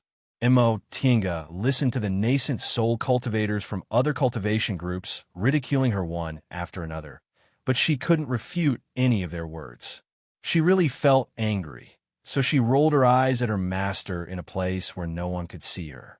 Lord Daoist Jinghe finally felt happy when he saw his little disciple's unhappy gaze.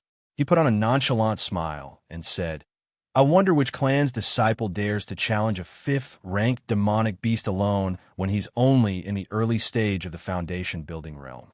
The main hall was silent for a while. The female cultivator from before said, "But I heard it was your first disciple, Xianin, who just advanced to the nascent soul realm, who killed that 5th-ranked demonic beast. Then tell me whose disciple can escape unscathed from under the nose of a 5th-ranked demonic beast alone when she's only in the early stage of the foundation building realm." Once he said that, sure enough, no one said anything else. Lord Daoist Jinghe shook his head and sighed. Although my Shi is talented and has a high perception, his spiritual roots aren't outstanding. Accepting a disciple with good spiritual roots has always been my lifelong wish. Imo Tiange immediately sensed the nascent soul cultivator's spiritual senses probing her body. She stealthily peeked at them and immediately saw several nascent soul cultivators looking doubtful while the others didn't seem to care. Lord Daoist Jinghe sighed and said, "I myself have a single spiritual root. Although I'm in the middle stage of the nascent soul realm now, I don't think a single spiritual root can really help me communicate with the great Tao. Accepting Tiange as my disciple can actually solve the doubts in my heart. After all the cultivators with great divine power in the Middle Ages respected spiritual roots of the origin as the best. What's more gratifying is that my disciple's temperament, bearing, perception, and Tao heart are all excellent.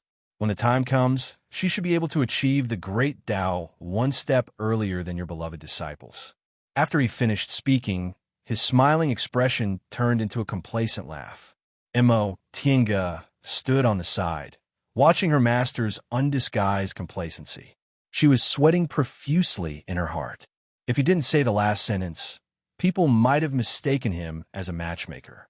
At that moment, a black-clothed male cultivator sitting near the door of the main hall said coldly, "Even if she really has excellent spiritual roots of the origin from the distant past era, I'm afraid it won't be easy for Brother Taoist Jinghe to fulfill his wish without the art of the origin." Lord Taoist Jinghe waved his sleeve disapprovingly.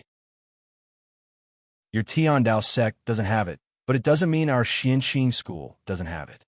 Ever since our Xianxing school was founded, we've had countless extraordinary people. A mere art of the origin isn't a big deal, but a spiritual root of the origin that's hard to come by in several thousand years is something that can only be encountered by chance." At this point, Tiange was already standing on the side with her eyes slightly lowered, pretending to be dead. She didn't feel indignant at all when her master called the art of the origin a mere art of the origin. In any case, this master of hers was very thick-skinned. The nascent soul cultivators from other cultivation groups really didn't have any reaction. However, Lord Taoist Xinyang, who fought with Lord Taoist Jinghe a few days ago and had his face covered in dirt, snorted fiercely. However, the nascent soul cultivators from other cultivation groups sitting in the main hall all looked uneasy. Every cultivation group came to congratulate Lord Taoist Xianin of Xianxing School for advancing to the nascent soul realm. On one hand, they wanted to get along well with him in the future. On the other hand, they more or less wanted to inquire about Xianxing School's strength. But now, they actually came knocking on their door and were choked by a middle-stage foundation building disciple. Everyone's gazes towards Tiange became much colder. However, with Lord Taoist Jinghe's protective and bloodthirsty temperament, he couldn't really do anything to Tiange. Tiange felt the temperature in the main hall drop. Soon afterward, she heard Marshal Uncle Meowie's gentle female voice saying with a chuckle, "From the foundation building realm to the core formation realm to the nascent soul realm, and then to the deification realm. Only then can one be considered to have truly obtained the great Tao. Even everyone present feels that the great Tao is mysterious. Tiange's path is still long."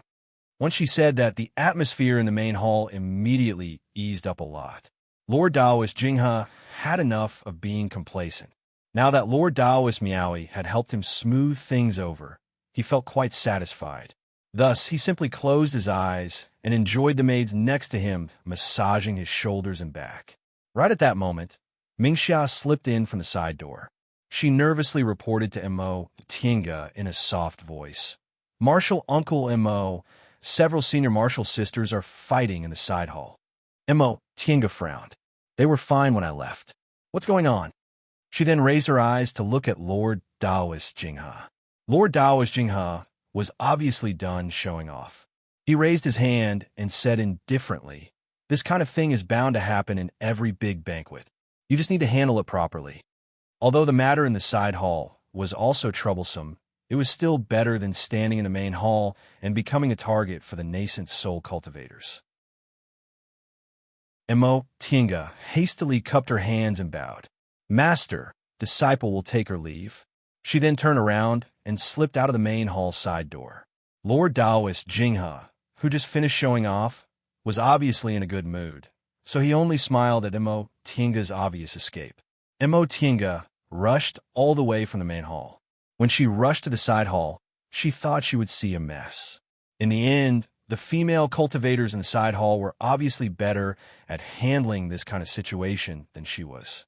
In the hall, 2 female cultivators from Zhengfa sect and a female cultivator from an unknown cultivation group were fighting. The battlefield of the three female cultivators was surrounded by other people. Before, the distance between each jade table was the same, but now, the distance between them was obviously widened. As for the other jade tables, the people sitting on them had already activated all kinds of protective measures. The four Xianxing school female disciples in charge of this side hall were huddled together anxiously in a corner. When they saw Imo Tinga coming in, they immediately rushed towards her. Grandmaster Imo, what should we do? Imo Tinga rubbed the space between her eyebrows. First, tell me how they started fighting. The female disciple who received Imo Tinga's attention before hastily answered in a soft voice. At first, the two martial uncles from Zhengfa sect only had a small verbal conflict. In the end, one of the martial uncles from Zhengfa sect picked up some food and gave it to the other martial uncle, saying that the food was very nutritious, but the other martial uncle didn't want to accept it. The two of them pushed it back and forth, but due to a moment of carelessness, the food overturned and stained the martial uncle's robe. I don't know which cultivation group that martial uncle is from. She looks delicate, but her temper is extremely fiery. Without even opening her mouth, she directly attacked and sent the martial uncle from Zhengfa sect flying with a palm strike. The female guests in this side hall were all ordinary foundation building female cultivators, and the people sitting with them were also ordinary disciples. She was the only one with the highest status, so she wasn't afraid of offending anyone. However, no matter what, Mingxiao was a nascent soul cultivator's personal maid. How could she possibly not be able to handle this kind of matter? She clearly didn't want to take the lead. However, Imo Tinga also didn't feel like investigating what Mingxiao was thinking. In any case, it was enough as long as these maids didn't dare to disrespect her. Imo Tinga looked at the battlefield. One of the two female cultivators from Zhengfa sect was in the middle stage of the foundation building realm, while the other was in the early stage of the foundation building realm. As for the other female cultivator, she couldn't tell which cultivation group she belonged to. She was already in the late stage of the foundation building realm. Although the two female cultivators from Zhengfa sect were fighting two against one, their techniques were immature. On the other hand, the female cultivator from Zhengfa sect was killing with every move she made. She had actually been suppressing the two female cultivators from Zhengfa sect until they were at a disadvantage. Imo Tinga couldn't help but frown. Before she could figure out how to mediate the situation, she heard the early-stage foundation building female cultivator from Zhengfa sect scream. She was already injured. Imo Tinga hastily summoned the white silk handkerchief to block the unknown female cultivator's next attack. She then shielded the two female cultivators from Zhengfa sect behind her, restrained her temper, and said with a chuckle, "Senior martial sister, I don't know which sect you're from, but your skills in Dao are obvious to all. Although the two senior martial sisters from Zhengfa sect slightly offended you, they were still injured by you. How about you give me some face and let this matter go?" The female cultivator sneered coldly. "Who are you?" Imo Tinga's expression was indifferent. "I'm Imo Tinga from Xianxing School." The female cultivator smiled again. The female cultivator smiled again. "Who's your master?" Imo Tinga answered with a heavy tone. "I'm fortunate to be a disciple of my school's Lord Taoist Jinghe. May I know what advice senior martial sister has for me?" A strange expression appeared on the female cultivator's face when she heard what Imo Tinga said. Right at that moment, a sharp whistle suddenly came from outside the hall. When the female cultivator heard it, she unexpectedly pounced on Imo Tinga while laughing loudly. "Since you're old Taoist Jinghe's disciple, I might as well send you on your way." Chapter 149. Imo Tinga was startled, but she didn't have time to think. She retracted the white silk handkerchief and released it, blocking the female cultivator's fierce claw. This female cultivator's fighting method was different from the one she'd seen before. She didn't simply use magic. She was like a martial artist from the secular world. Her hands were covered in gloves with sharp claws, and her attacks were like those of a demonic beast. When she wandered around Kunwu with her second uncle, Mo Tinga had seen one or two cultivators like this. This kind of cultivator was generally called a martial cultivator. The fighting method of martial cultivators was a combination of martial skills, similar to sword cultivators, but it relied more on the body and skills. However, martial cultivators were a side path in the cultivation world. There might not be one or two martial cultivators among 1,000 people. This female cultivator's methods weren't weak. Judging from her words, she also had a master, but Mo Tinga didn't know whose master she was. In addition, this was Xianqing school. Why did this female cultivator want to kill her just because she heard she was Lord Taoist Jinghe's disciple? Not to mention several nascent soul cultivators. But even if a core formation cultivator passed by here, killing her would be as easy as raising their hands. As these thoughts flashed through her mind, Mo Tinga once again put away the white silk handkerchief. She frowned and said coldly, "Senior Marshal's sister, what do you mean?" The female cultivator smiled coldly, but didn't answer. She still looked like she didn't want to talk to Mo Tinga, but she was actually nervous because her claw just now wasn't merciful at all. However, when Mo Tinga summoned the white silk handkerchief, it seemed she didn't use all her strength, yet she easily blocked it. She was in the late stage of the foundation building realm and had always been arrogant. She believed that even if she didn't have the power to fight against an early-stage core formation cultivator, it wouldn't be difficult for her to escape unscathed. However, her claw was easily blocked by a middle-stage foundation building junior. While she was nervous, she was also angry.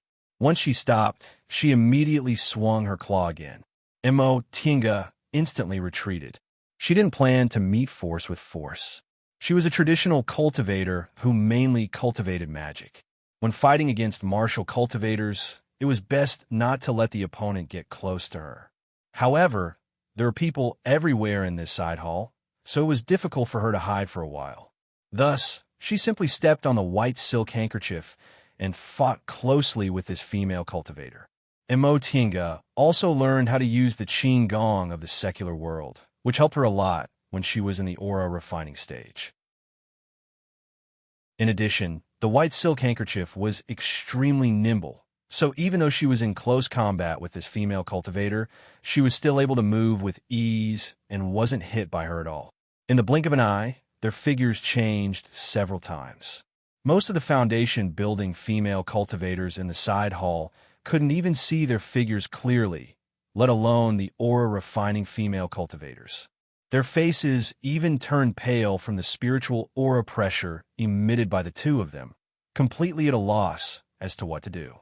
Mo Tinga seized a gap and threw the shuttle of flying Apsara to entangle the female cultivator. She shouted, "What are you standing there for? Go and report to the core formation grandmaster." Only then did the other female cultivators come to their senses and wanted to leave the hall in a hubbub.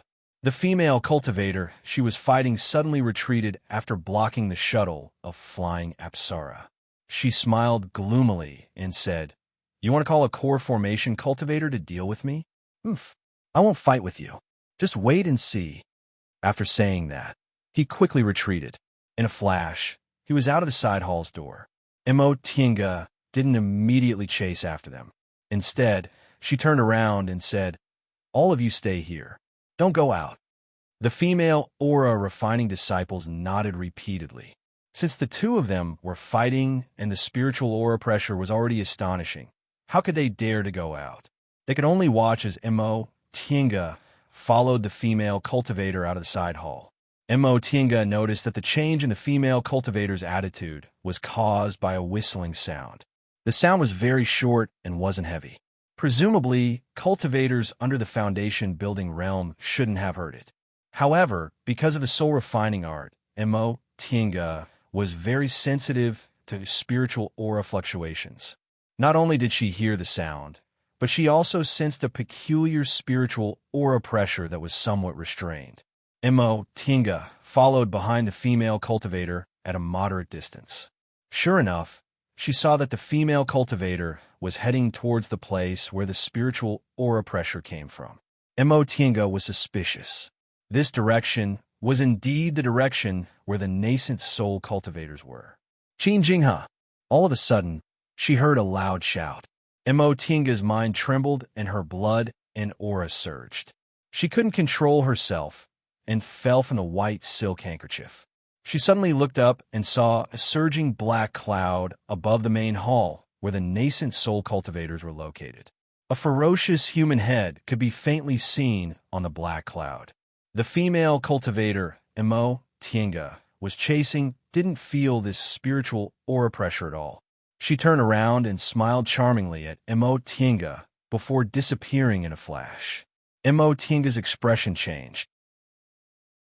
She didn't have time to study what kind of technique the female cultivator used to disappear, because she felt this spiritual aura pressure definitely belonged to a cultivator above the nascent soul realm. After this loud shout, all the nascent soul cultivators in the main hall came out. Xianxing School now had a total of 6 nascent soul cultivators. In addition to the dozen or so nascent soul guests who came to congratulate them, there were more than 20 nascent soul cultivators in total. Mo Tinga swept her gaze over them and felt relieved. With so many nascent soul cultivators, no matter how powerful the other party was, she would still be safe. She also felt strange. Not to mention there were so many nascent soul cultivators here. This was Mount Taikong. Xianxing School's great mountain-protecting formation wasn't just for show, yet this person actually had the guts to break in. Moreover, judging from his momentum, he might even be a devil cultivator. Mo Tinga really didn't know how her cheap master offended such a person. When the nascent soul cultivators saw the black cloud, they either looked gloomy or puzzled. "This is Master Song Feng," someone whispered to himself. The expressions of the puzzled nascent soul cultivators changed instantly. The bald cultivator said in surprise, "Turns out he's still alive." Among this group of people, only Lord Taoist Xinyang and Lord Taoist Jinghe looked calm. At that moment, Lord Taoist Jinghe flew up and said heavily, "Song Feng, today is my disciple's nascent soul ceremony. If you want to take revenge, do it another day." A sneer came from the black cloud, and the ferocious ghost face twisted a bit. "What? Qin Jinghe also has times where he shows weakness? Your disciple's nascent soul ceremony is really a good day. If my disciple was still alive, he'd probably be able to form his nascent soul now." Lord Taoist Jinghe also sneered. "Old Song Feng, I'm giving you face. This is Xianxing School's Mount Taikong, and there are so many nascent soul cultivators here. Even if you're a late-stage nascent soul cultivator, you still have no chance of winning if we fight." Right after he finished speaking, a burst of strange laughter came from the black cloud. When the laughter stopped, the face on the cloud revealed a fierce expression. "Qin Jinghe, aren't you afraid of nothing? Do you want to bring so many people to deal with me?" Lord Taoist Jinghe's expression was calm, but he wasn't irritated. "Do you think I, Qin Jinghe, am that kind of person who only has hands but no brains? At our age, do you still want to fight for this little bit of face? I admit I can't beat you, but since that's the case, why do I still want to throw away my life?" Good. The black cloud laughed. "Qin Jinghe, I underestimated you. But today, even if all of you are here, I still want to play." Once he said that, the momentum of the black cloud suddenly became stronger, and the early-stage nascent soul cultivators below also felt suffocated. At that moment, the spiritual aura inside Mo Tinga's body was surging, and she couldn't control it for a moment, causing her to vomit a mouthful of blood. She looked around. She was at a corner, so no one could see her. So she immediately summoned the white silk handkerchief and hid the light of opening the virtual sky world by borrowing the spiritual aura turbulence of the magic weapon. Several breaths later, she entered the virtual sky world. Once she entered the virtual sky world, she swallowed a green pendant pill. After adjusting her breath for a while, she pointed at the space between her eyebrows, causing the bead to appear. She then cast an art on the bead, causing the sky of the virtual sky world to be torn open, allowing her to see the scene outside. During this time, Lord Taoist Xinyang had already stepped forward. He flew to Lord Taoist Jinghe's side and shouted, "Brother Song Feng, If my junior martial brother has offended you in any way, please forgive him for the time being for my sake. Today is the soul formation ceremony for our Xianqing School's new nascent soul cultivators. If there's anything, let's talk about it another day. Okay?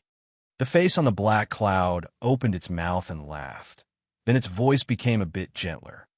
Brother Xinjiang, we haven't seen each other for a long time. Your Tao is even more exquisite now. Lord Taoist Xinjiang also smiled and cupped his hands. You're too polite. Brother Song Feng hasn't shown up for hundreds of years, so we old guys really miss you. Really? Then I'll pay you a visit another day. Upon hearing this, Lord Taoist Xinjiang thought Master Song Feng accepted his proposal, so he immediately said, In that case, thank you for your kindness, Brother Song Feng. Don't thank me first. Master Song Feng snorted coldly and changed his tone. He said coldly, Brother Taoist Xinjiang, let's leave tomorrow's matters to tomorrow. Today, I'm here for Qingjinghe, so you don't need to pretend to be friends with me. Master Song Feng spoke rudely. He actually regarded Lord Taoist Xinjiang, a dignified late-stage nascent soul cultivator, as a junior. Lord Taoist Xinjiang's smiling face suddenly turned purple. He was a late-stage nascent soul cultivator and the first seat Grand Supreme Elder of the number 2 cultivation group in the Celestial Pole. When had anyone ever spoken to him like this? He said with a cold expression, Brother Song Feng, if you don't give me face, I can't do anything about it. However, today is a good day for Xianqing School, and Your Excellency came to look for my junior martial brother's fault. As a senior martial brother, I can't just stand by and watch. If Your Excellency has something to say, just say it. The meaning of this sentence was obviously a threat. If Master Song Feng didn't take a step back, Lord Taoist Xinjiang and Lord Taoist Jinghe would besiege him together. Ha! The black cloud laughed. Su Xinjiang, although you and I are both late-stage nascent soul cultivators, I'll be honest. Your cultivation level isn't inferior to mine, but you're definitely inferior to me in a fight of magical powers. Do you admit defeat? Lord Taoist Xinjiang's expression didn't change. People of Xianqing School are never afraid to admit our shortcomings. Although I'm slightly inferior to you in a fight of magical powers, it'll still be difficult for you to defeat me. If I join forces with junior martial brother Jinghe. He. Lord Taoist Xinjiang just smiled, but his gaze was cold. The black cloud surged, and the face on it revealed a fierce expression, staring at the two people in front of it. Upon hearing this, Tiange understood this person's identity. In the Celestial Pole, there were 5 late-stage nascent soul cultivators, 2 from Tiandao sect, 1 each from Xianqing School and Gujin sect, and 1 individual cultivator, Master Song Feng. From a cultivator's point of view, this Master Song Feng was quite amazing. It was said that 1,000 years ago, he was only a cultivator from a small cultivation group. Later, that cultivation group was exterminated and he disappeared. Several hundred years later, this person reappeared in the Celestial Pole and unexpectedly advanced into the nascent soul realm. Tiange didn't know what kind of fated chances he encountered.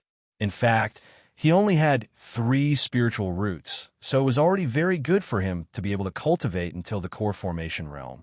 But who would have thought that he would later advance into the late stage of the nascent soul realm?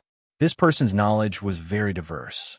His cultivation technique was close to the devil's art, and he was very good in fights of magical powers. Even Gujin sect's sword cultivators who were good at fights of magical powers were defeated by him. Gujin sect's late-stage nascent soul cultivator, Venerable Swordsman Yuaning, once personally sought him out to reason things out, but he also didn't gain any advantage from him. In this way, although there were 5 late-stage nascent soul cultivators in the Celestial Pole, most people still thought Master Song Feng was the strongest cultivator in the Celestial Pole. However, this person's temperament was somewhat similar to Lord Taoist Jinghe. They were both very aggressive and bloodthirsty.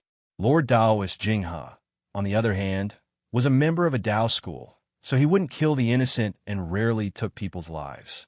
However, this Master Song Feng didn't seem like a high-level cultivator at all. He actually regarded mental cultivation as nothing and was temperamental. Sometimes, He even killed mortals, which was very despicable. Therefore, not many people were willing to admit that he was the #1 cultivator in the celestial pole. However, Imo Tinga heard that this Master Song Feng hadn't appeared for 100 years. With his lifespan of more than 1,000 years, many people thought he had passed away, and there were only 4 late-stage nascent soul cultivators left in the celestial pole. She didn't expect him to appear at Xianxing School today, and he even came to cause trouble for her master. How did Master offend this malefic star? He mentioned his disciple just now. Could it be that Master killed Master Songfeng's disciple? As Mo Tinga was thinking, she heard Master Songfeng say, "Qin Jinghe, where's your precious disciple? Qin Shoujing? It's such a good day, but he actually didn't come out?" Lord Taoist Jinghe chuckled and said, "My disciple is now in the late stage of the core formation realm. He's in closed-door meditation and won't come out unless he forms his nascent soul." Nascent soul. The black cloud smiled gloomily. This brat is really lucky. He reached the late stage of the core formation realm so quickly. But with his aptitude, it won't be easy for him to form his nascent soul, right? Lord Taoist Jinghe smiled and said, "Old Song Feng, with your aptitude, you can form your nascent soul and even advance to the late stage of the nascent soul realm. What can my disciple do?" "Me?" The face on the black cloud threw its head back and laughed. "Ha ha, Qin Jinghe, you're comparing Qin Shoujing to me? I don't want to say this, but you think too highly of him." Although the face on the black cloud was blurry, everyone could feel the contempt in his eyes. In West Kunwu, if anyone mocked Qin Shoujing about his cultivation, they would most likely be regarded as jealousy. A cultivator with double spiritual roots was actually more talented than many cultivators with single or mutated spiritual roots. This was already enough to explain the problem. But the one who said this was Master Songfeng, a late-stage nascent soul cultivator, so no one would say anything about him. A late-stage nascent soul cultivator naturally had the qualifications to look down on a mere core formation cultivator, even if that person was a rare genius who formed his gold core within 100 years. Lord Taoist Jinghe, who was originally as impatient as a child, was very calm today. He wasn't provoked in the slightest. Instead, he said with a smile, "Is that so? I say, Old Songfeng, you think too highly of yourself. I don't want to say this, but aren't you a monster that's neither human nor devil nor monster? It's fine if you show off in front of others, but you have to do it in front of me. Aren't you afraid of being laughed at?" His words were full of sarcasm, making Master Song Feng fly into a rage. "Qin Jinghe, what about me?" Lord Taoist Jinghe was still smiling, but Mo Tinga had been his disciple for a long time, so she keenly sensed the killing intent in his eyes. It seemed her master already wanted to make a move. "Alas, look at you. You clearly know I know everything about you. But why did you still come here to make me laugh at you?" Many nascent soul cultivators were baffled by what he said. Did Lord Taoist Jinghe know some secret about Master Songfeng? All of a sudden, the black cloud surged, and its spiritual aura pressure instantly pressed down. Lord Taoist Jinyang immediately took out an 8 trigrams disc. It was unknown what this disc was made of, but aside from the 8 trigrams painted on it, it was completely brown. As soon as Lord Taoist Jinyang took it out, it swelled up against the wind. When it was about the same size as the black cloud, the eyes of the 8 trigrams shot out 2 rays of light, one black and one white, which interweaved into a net and firmly surrounded the hall. It was actually protecting cultivators with low cultivation levels from the oppression of the spiritual aura pressure. Oomph. Insignificant tricks. I'll fight you first. The black cloud also swelled up in an instant, almost rushing towards Lord Taoist Jinghe. Mo Tinga was inside the virtual sky world, so although she didn't feel it, she could tell from the reaction of Lord Taoist Jinghe's maids, Mingxia and Wanxiu, that the spiritual aura fluctuation was very strong. Fortunately, there were many nascent soul cultivators present, so Lord Taoist Xianin waved his hand and added a protective cover to the 2 of them, stopping them from vomiting blood. If she was outside the virtual sky world, Tinga definitely wouldn't have such an opportunity to carefully observe the fight of magical powers between top nascent soul cultivators. Right now, she wasn't worried about her own safety or the safety of Lord Daoist Jinghe and Lord Daoist Xinyang, so she focused on observing. As soon as Master Songfeng made this move, Lord Daoist Jinghe and Lord Daoist Xinyang each occupied a position. Although these two old men had a fight not long ago, it could be seen that they had excellent tacit understanding in front of a formidable enemy. In a flash, they formed an encirclement. Soon after, Lord Daoist Jinghe took out a gourd while Lord Daoist Xinyang took out a small stone. After the black cloud swelled up, Lord Daoist Jinghe's gourd immediately spurted out fire. Lord Daoist Xinyang's stone was thrown out and instantly became bigger. Tinga wanted to take a closer look, but her realm was too low. How could she clearly see the body movements of middle and late stage nascent soul cultivators in a fight of magical powers? She only saw flying sand and stones, bursts of fire, and surging black cloud, but she couldn't see what was going on. Lord Daoist Jinghe had fire spiritual roots, while Lord Daoist Xinyang had earth spiritual roots. When the two of them joined forces to fight, they really lived up to the saying covered in dust and dirt. Even though the fire was on the other party, they still sprinkled dirt on the other party. Fortunately, Master Songfeng was now a black cloud, so he wasn't afraid of dirt at all. Otherwise, he'd probably be in a very difficult situation like the day they finished their fight. After a while, the fight between the three of them finally stopped. Tinga finally saw that Lord Daoist Jinghe and Lord Daoist Xinyang couldn't defeat Master Songfeng even though they joined hands. However, judging from the closed eyes of the face on the black cloud, he probably wasn't feeling well either. The three of them separated. Lord Daoist Jinghe and Lord Daoist Xinyang sat cross-legged, while the black cloud closed its eyes and rested. The other nascent soul cultivators from Xianxing School could see that Master Songfeng couldn't do anything to Lord Daoist Jinghe and Lord Daoist Xinyang, so they didn't make a move. After a long time, the black cloud opened its eyes first, and its voice came from inside. Qin Jinghe, tell that brat of yours that I'll take revenge for killing my disciple sooner or later. He'd better stay in the sect until I pass away, or else I'll definitely take his life. The black cloud easily broke through the light net laid by Lord Daoist Xinyang's 8 trigrams disc and suddenly left. Tinga heaved a sigh of relief in the virtual sky world. Since Master Songfeng dared to come here so boldly, he probably knew no one could stop him, right? That was reasonable. Nascent soul cultivators were hard to kill, let alone a late-stage nascent soul cultivator with many secret techniques and treasures. Judging from these nascent soul seniors' indifferent reactions, they probably didn't intend to stop him at all. However, she didn't know what Master Songfeng meant when he said he killed his disciple. Could it be that it was Qin Shojing who killed his disciple? After thinking it over, Tinga once again thought about the female cultivator who fought with her in the beginning. If she didn't have the magic weapon Zhong Yulin gave her, she definitely wouldn't have been able to fight that female cultivator so easily. That woman sneaked into Xianxing School and disappeared when Master Songfeng appeared. Could it be that she was also Master Songfeng's disciple or grand disciple? No matter how she thought about it, she still couldn't figure it out. She shook her head and threw these thoughts to the back of her mind. This matter had nothing to do with her. Right now, she should think about how to get out without anyone noticing. Chapter 150.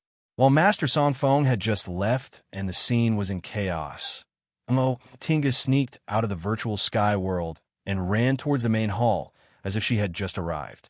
At this time, the core formation and foundation building cultivators who didn't dare to approach because of the spiritual aura pressure from the nascent soul cultivators also ran over. No one noticed her sudden appearance. Master, she hurriedly ran to Lord Daoist Jinghe's side, but she saw that he already looked fine and was chatting cheerfully with someone else. Tinga's worried heart was completely at ease now.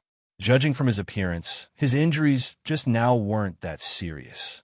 When Lord Taoist Jinghe saw her, he secretly gave her a meaningful look and waved at her. What's so urgent? Mo Tiange was dumbfounded. She pondered the meaning of his gaze and said, Master, do you need something from me? Lord Taoist Jinghe immediately cupped his hands towards the nascent soul cultivators around him and said with a smile, Fellow Taoists, there's a small matter, so I'll take my leave first. Right after he said that, he led Mingxia and Wanxiu out of the main hall with Mo Tiange. Master, Lord Taoist Jinghe didn't say anything and flew back to Clear Spring Peak with the three of them.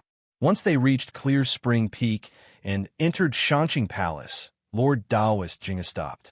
Mas! Just as Mo Tiange was about to speak, she only managed to say one word before she felt Lord Taoist Jinghe's body swaying and suddenly falling head first. Master! Grandmaster! The three of them paled in fright. Lord Taoist Jinghe forced himself to stand and shook his head. Don't worry. Help me to meditate. Yes.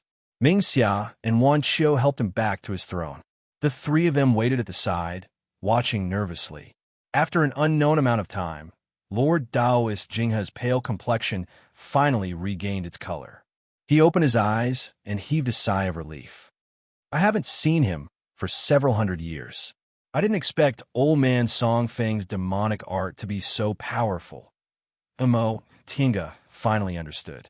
Lord Taoist Jinghe's injuries weren't light just now, but out of consideration for his face, he gave her a meaningful glance. She didn't know whether to laugh or cry. This master of hers was still the same. Mingxia and Wanxiu stepped down. Mingxia and Wanxiu looked at each other and answered, yes. Tiange, come here. Mo Tiange walked towards him, bewildered. Master, sit. Lord Taoist Jinghe pointed at the seat next to him. If I tell you to sit, then sit. All right.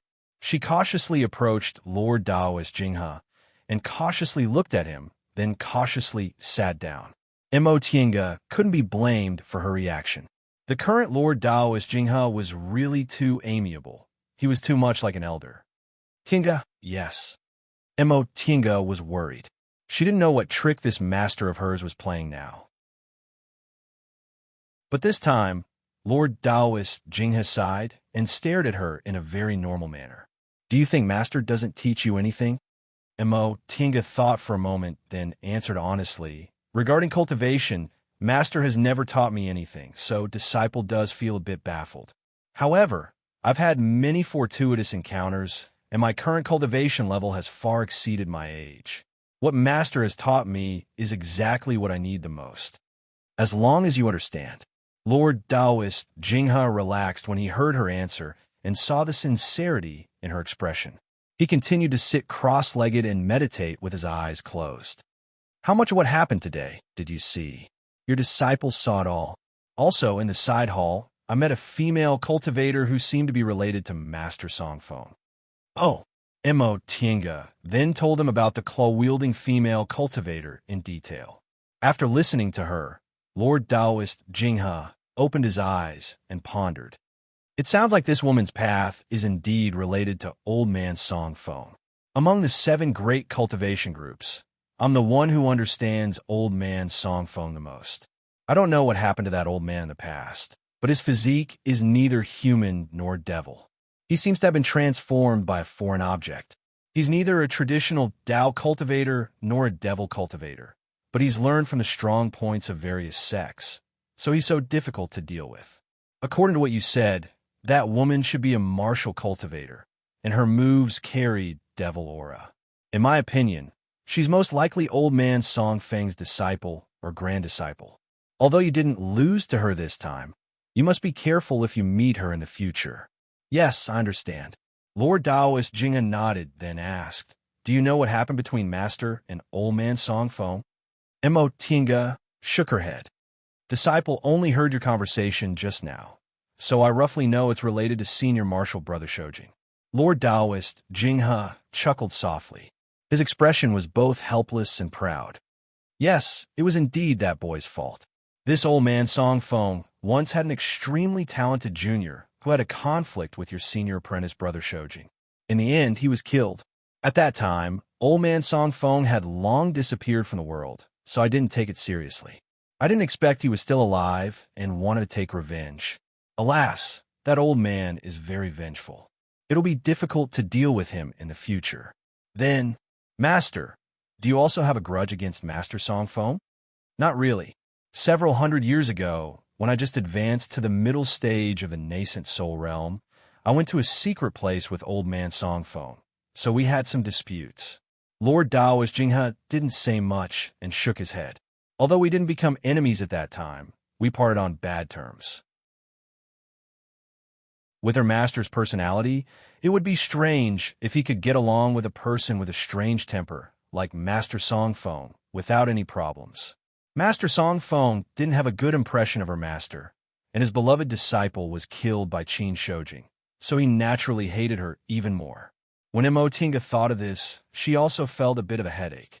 Outsiders didn't know how long one's lifespan was after cultivating to the late stage of the nascent soul realm. Her master was already more than 800 years old, but Master Song Feng seemed to be only 1,000 years old. If her master didn't advance, he would definitely pass away before Master Song Feng. At that time, wouldn't a direct disciple like her suffer from revenge? Of course, if she didn't leave Xianxing school, she would naturally be fine. Tinga, in the future, when you go out alone, you'd better not show your identity as my disciple to others unless old man Song Feng passes away one day or you form your nascent soul. Do you understand? Tinga was stunned. Lord Taoist Jinghe had always been arrogant and domineering, but he made her do this. Obviously, he wanted her to avoid this disaster. She was a bit moved and even called him master willingly. Yes, master. Seeing her like this, Lord Taoist Jinghe smiled.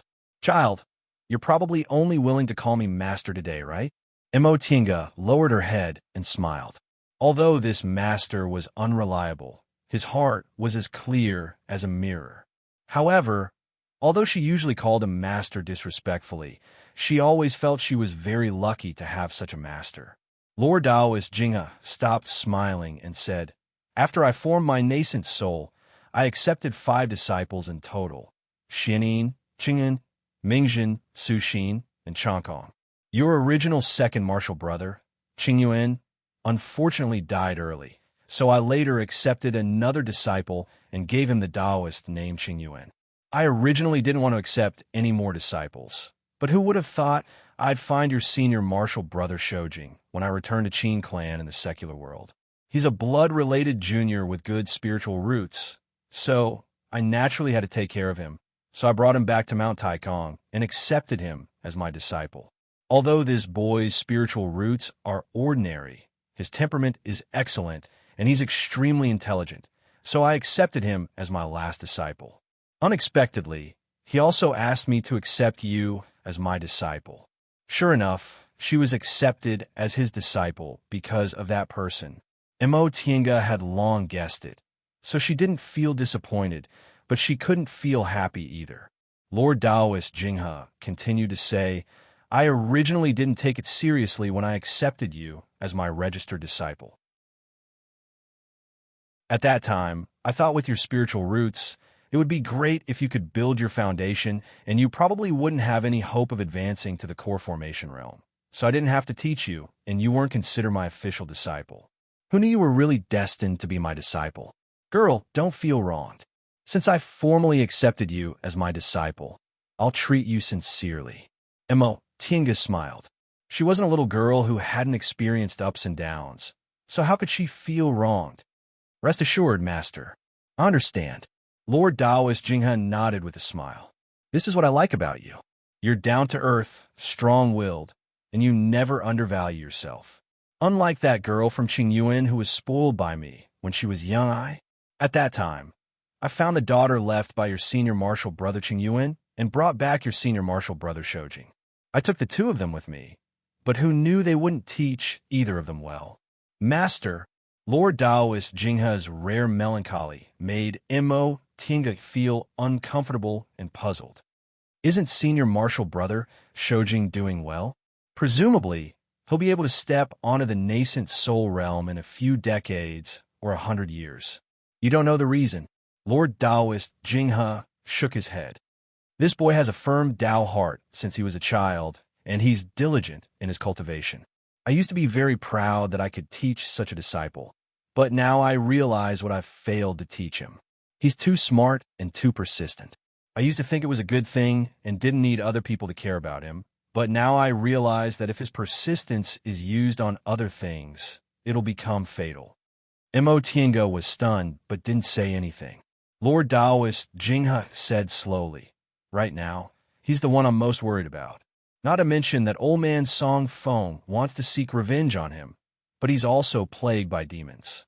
He's now insisting on entering closed-door meditation until he forms his nascent soul, but I'm afraid he can't overcome his inner demon in the nascent soul realm." After he finished speaking, Lord Taoist Jinghe closed his eyes and sighed. He looked exhausted. Mo was silent for a long time before she asked softly, "Master, why are you telling me this?" Lord Taoist Jinghe opened his eyes. His face, which had always been frivolous, now looked kind. "You'll know later. After I accepted you as my disciple, I realized you're too similar to that boy from back then. No wonder he—" Lord Taoist Jinghe paused for a moment, then continued, "I've already led him astray, so I naturally can't let you set foot on the same path. Back then, that boy also wholeheartedly cultivated and never paid attention to secular affairs, so I also didn't care. Now, after thinking about it, I think it's better to let you participate more in the school's affairs. You can see more, listen more, and in the future, you won't be too persistent. Children like you don't need to worry about cultivation at all, but the way you act has to be guided well, so you won't take many detours." Mo had long guessed the reason why Lord Taoist Jinghe taught her like this, but now that she heard it from his own mouth, she still felt moved. "All right, Master's injuries aren't serious. Back then, when I brought you back, I said I'd let you reflect on your mistakes in closed-door meditation for 10 years, but there are still 5 years left. In the past few years, I've let you gain a lot of experience. Now that you're more or less familiar with the school's affairs, you can start your closed-door meditation from today onwards. 5 years later, when you come out of closed-door meditation, you can leave the mountain and travel around. Go." "Yes, Master."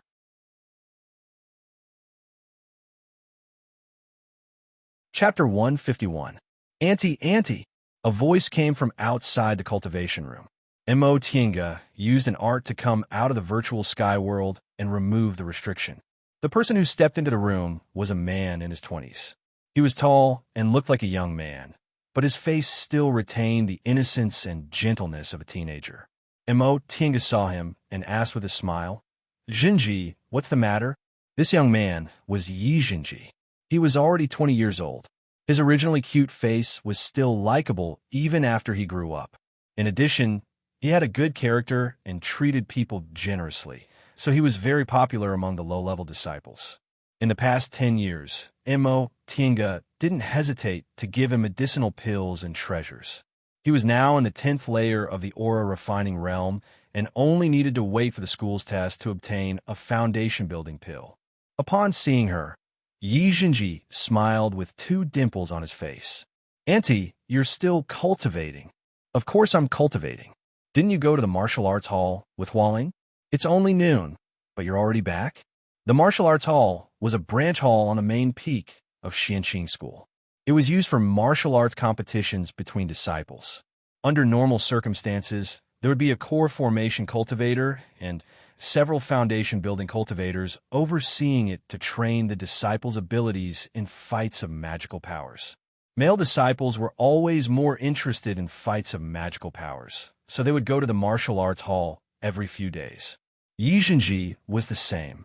After he reached the 10th layer of the aura refining realm, he and his childhood playmate, Hualing, went to the martial arts hall every day to accumulate experience in the foundation-building pill test. Mo thought this was a good thing, so she just let him be. "Don't mention it." Yi Jinji sat across from her, looking bored. "There weren't many people in the martial arts hall today, so I came back after fighting 2 rounds. Last time, didn't you say Hualing thought of something and you didn't know how to deal with it? Did you crack it?" "Of course." Yi Zhenji raised his head proudly. What kind of move could Hualing make? I thought about it for 2 days and figured it out. Annie, watch me. As he spoke, he stood up in high spirits and raised his hands. Almost at the same time, a wind wall spell and a thick earth spell appeared around him. Andy, look, I used these two spells together, so Hualing's freezing spell and splitting earth spell can't hit me. Tinga smiled. This is indeed a good idea. It's hard for you to think of this. Upon being praised, Yi Zhenji felt a bit embarrassed. He withdrew his spell, then sat back down. Auntie, there's something I want to discuss with you. What is it? Tell me. A hesitant expression appeared on Yi Zhenji's face. He said hesitantly, I want to take a trip home.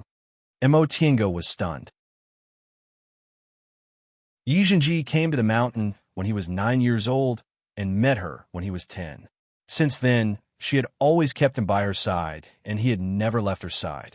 It had already been 11 years since he left home. After cultivators like them entered a cultivation group, they rarely returned to the secular world. Yi Zhenji also never mentioned homesickness, so Tinga also didn't think too much about it. At this moment, Yi Zhenji's face faintly revealed a melancholic expression. When I left home, my mother cried the whole night. Annie, there's still 1 year left before the Elite Disciples Foundation Building pill test. I want to take advantage of this period of time to go home. Can I? Upon seeing the child's expectant expression, Tinga didn't say anything. She naturally understood Yi Zhenji's feelings. Back then, she also felt the same way. However, it wasn't a good thing to be so sentimentally attached to one's family. Auntie, seeing that she didn't respond, Yi Zhenji pleaded again, I'll definitely come back as soon as possible. I just want to go back and take a look. Our Xianxin school doesn't require disciples to sever their ties with the secular world. However, under normal circumstances, you're only allowed to visit your family after you build your foundation. You haven't built your foundation yet, and you're in the first year of waiting for the test, so it's really inconvenient for you to leave. Yi Zhenji didn't say anything. His face was full of frustration. Tinga thought for a moment, then said to him with a smile, You don't have to be so disappointed. 5 years ago, your Grandmaster said he'd let me leave the mountain to travel after I finished my closed-door meditation for 5 years. Now, 5 years have passed. After a while, I'll take you back after I finish dealing with some chores. What do you think? Yi Zhenji was ecstatic. Auntie, are you happy now? Yi Zhenji nodded repeatedly. Thank you, Auntie. After thanking her, he hesitated for a moment. But, Auntie, didn't you say you didn't want the clan to know you? Tinga smiled. My surname isn't Yi, so what's the matter? They won't be able to tell. You could just call me Martial Uncle at that time. Yi Zhenji was Master Taoist Shoujing's advanced inner disciple in name, so he should call her Martial Uncle. After comforting Yi Zhenji, Tinga ended her cultivation and stepped out of the cave. 5 years had passed, and her cultivation level had reached the peak of the middle stage of the foundation building realm. She just needed some fated chances to break through to the late stage of the foundation building realm.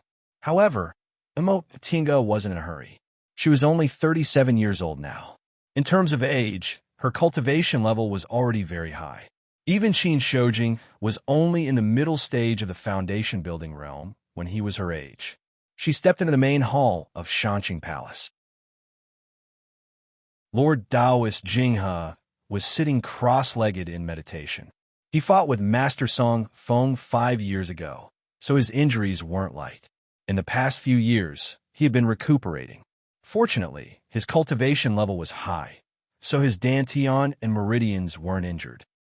Tinga stopped not far from him and called out, Master. Lord Taoist Jinghe opened his eyes. You're out of closed-door meditation? Tinga nodded. In the past 5 years, she had been locked in her small cave and hadn't come out. Now that she came out, she naturally came out of closed-door meditation. She felt Lord Taoist Jinghe's divine sense sweep over her, but she was very calm. Her soul-refining art was already in the second layer. As long as he didn't deliberately use spiritual aura pressure to suppress her, she could still maintain her composure in front of nascent soul cultivators. After he finished examining her, Lord Daoist Jinghe nodded. Not bad. You're in the peak of the middle stage. Presumably, it won't be a problem for you to break through to the late stage in a few years. You actually practiced the soul-refining art to the second layer? I've never seen such an achievement in just a dozen years. Mo Tinga smiled. It's martial Uncle Xianin who's thoughtful. Disciple isn't afraid of qi deviation. Master, how's your injury? I'm fine. Lord Daoist Jinghe waved his hand indifferently. It's almost healed. Humph. Old Song Feng must have had a hard time these past few years. At that time, old Daoist Xinyang's meteorite hit him squarely. According to my estimation, he'll have to enter closed-door meditation for at least 10 to 20 years. In this case, I've made a profit. Seeing Lord Daoist Jinghe's proud expression, Mo Tinga shook her head helplessly. This master could probably only be serious once in a while. By the way, you just finished your closed-door meditation. The school's minor competition will be held in a few days. Do you want to participate? Mo Tinga hesitated. It's not good for me to go, right? The school's minor competition was mostly attended by ordinary disciples. The aura refining minor competition was related to the foundation building pill, and the foundation building minor competition had other rewards. Generally speaking, elite disciples rarely participated in the minor competition. First, they were rewarded by their masters, so they wouldn't be greedy for that little bit of reward. Second, elite disciples who participated were mostly better than ordinary disciples, so ordinary disciples couldn't get any rewards. Although modesty wasn't a virtue in the cultivation world, there were still considerations in cultivation groups. Lord Daoist Jinghe said indifferently, "What's not good about it? If they lose to you, it's because they're incompetent." Mo Tinga was silent, obviously disapproving. Lord Daoist Jinghe glared at her. "Fine, if you don't want to go, then don't. But you should go and join in the fun. It's good to compare notes with fellow disciples." Mo Tinga agreed, so she nodded. "Yes, master." Mo Tinga knew that although she'd experienced countless battles, she didn't have many fights of magical powers after she built her foundation. Although she participated in the demonic beast riot, she managed to avoid the most chaotic 2 years in the virtual sky world. Moreover, almost all of her fights of magical powers were life-risking battles, so her intuition toward danger was better than ordinary cultivators.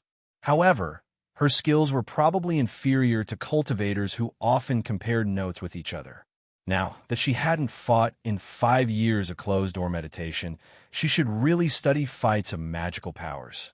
Mo Tinga walked out of Shanqing Palace and flew the white silk handkerchief to the main peak.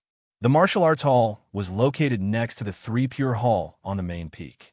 Its scale was only slightly inferior to the most magnificent 3 Pure Hall in the whole mountain, which showed how much the school valued it. Mo Tinga walked slowly inside. A disciple guarding the door saluted her. Grandmaster Mo, she had a certain prestige in Xianqing school now, so these disciples all recognized her. Soon, a supervising disciple came to greet her with a smile. "Grandmaster Mo, did you also come to the martial arts hall to compare notes?" Mo Tinga returned his salute and answered, "I had nothing to do today, so I came to take a look." "Oh, Grandmaster, this way please. The foundation building competition is inside." Thank you for your trouble." Mo Tinga followed the supervising disciple through the crowd and entered the inner room under other people's gazes. This outer room was where aura-refining disciples competed. It was presided over by an aura-refining supervising disciple and overseen by 2 foundation-building cultivators. This inner room was where foundation-building disciples competed. There was a core formation cultivator overseeing the competition, and the receptionist was also a foundation-building supervising disciple. The supervising disciple led her to the supervising disciple, then excused himself. The supervising disciple took her identity tablet, recorded it, and said with a smile, "This is Martial Uncle Mo's first time here, right?" Mo Tinga nodded. When she arrived at Xianqing School, she was already in the peak stage of the aura-refining realm and was about to build her foundation. After she built her foundation, she immediately encountered the demonic beast riot. When she came back, she became Lord Taoist Jinghe's official disciple. After being tossed around for 5 years, she was in closed-door meditation for 5 years, so she had no time to come to the martial arts hall. The supervising disciple said, "Then I'll take martial uncle there." "Thank you." As the supervising disciple led Imo Tienga, he explained, "In fact, the rules of the martial arts hall are very simple. There's a ring in the lobby, and anyone could challenge someone. The winner has to stay on the ring and wait for others to challenge him. If you win 3 matches in a row, you can leave the ring. If 2 people want to have a private fight, they have to come to me, get a room identity tablet, and go to the wing over there. Of course, a supervising disciple must be present as a witness. A core formation martial uncle oversees the other room. If 2 people want to fight mercilessly, they have to ask for permission and can only fight under the witness of a core formation martial uncle." Imo Tienga nodded as she listened. This rule was very reasonable. Private fights required a third party to be present to avoid accidents and inexplicable reasons. In addition, if some methods were used to control the enemy, there might be casualties. If one didn't go all out, they wouldn't be able to display their full power. So a core formation cultivator was required to be present to ensure safety. As they talked, they arrived at the lobby. Imo Tienga looked around and saw a wide ring in the center of the lobby. Around 20 to 30 cultivators were either standing or sitting around it. The supervising disciple said, "During the demonic beast riot last time, more than 100 foundation building martial brothers and sisters from our school died. Now, there are less than 200 foundation building cultivators in our school. Otherwise, there would be at least 40 to 50 people here."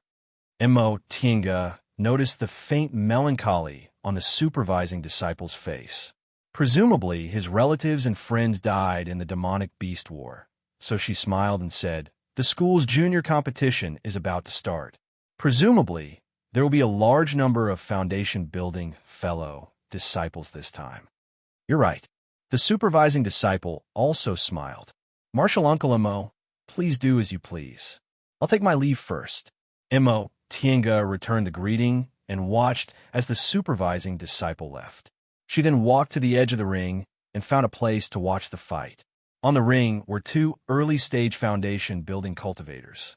One was a burly man with a curly beard, and the other was a thin and weak middle-aged man. Although the burly man was tall, the magic tool he used was a small and exquisite flying sword. As for the middle-aged man, he was holding a fan. The burly man was the main attacker, while the middle-aged man was the main defender. The 2 of them exchanged blows and fought fiercely. After watching for a while, Imo Tienga actually comprehended a few things.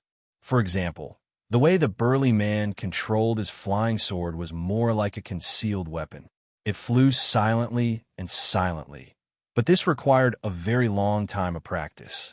As for the middle-aged man, his fan was also mysterious. It was unexpectedly able to guide the burly man's spiritual aura, allowing him to repeatedly avoid danger. After watching with rapt attention for a while, someone patted Imo Tienga's shoulder. She turned around and said with surprise, "Big brother Yi." The person standing next to her with a smile was none other than Yi Jinwen. Yi Jinwen was almost 60 years old now, so he looked a bit older. He had lost some of his sharpness, but he looked a bit more level-headed. 10 years ago, the 2 of them fought side by side against several cultivators from Gujin sect, so their feelings for each other weren't as superficial as before. However, the 2 of them were accidentally injured by Lord Taoist Jinghe. Because Imo Tienga's meridians were tough, and she was put in the Wenyang pool by Lord Taoist Jinghe, she recovered in just a few days. Yi Jingwen's injuries were more serious than hers.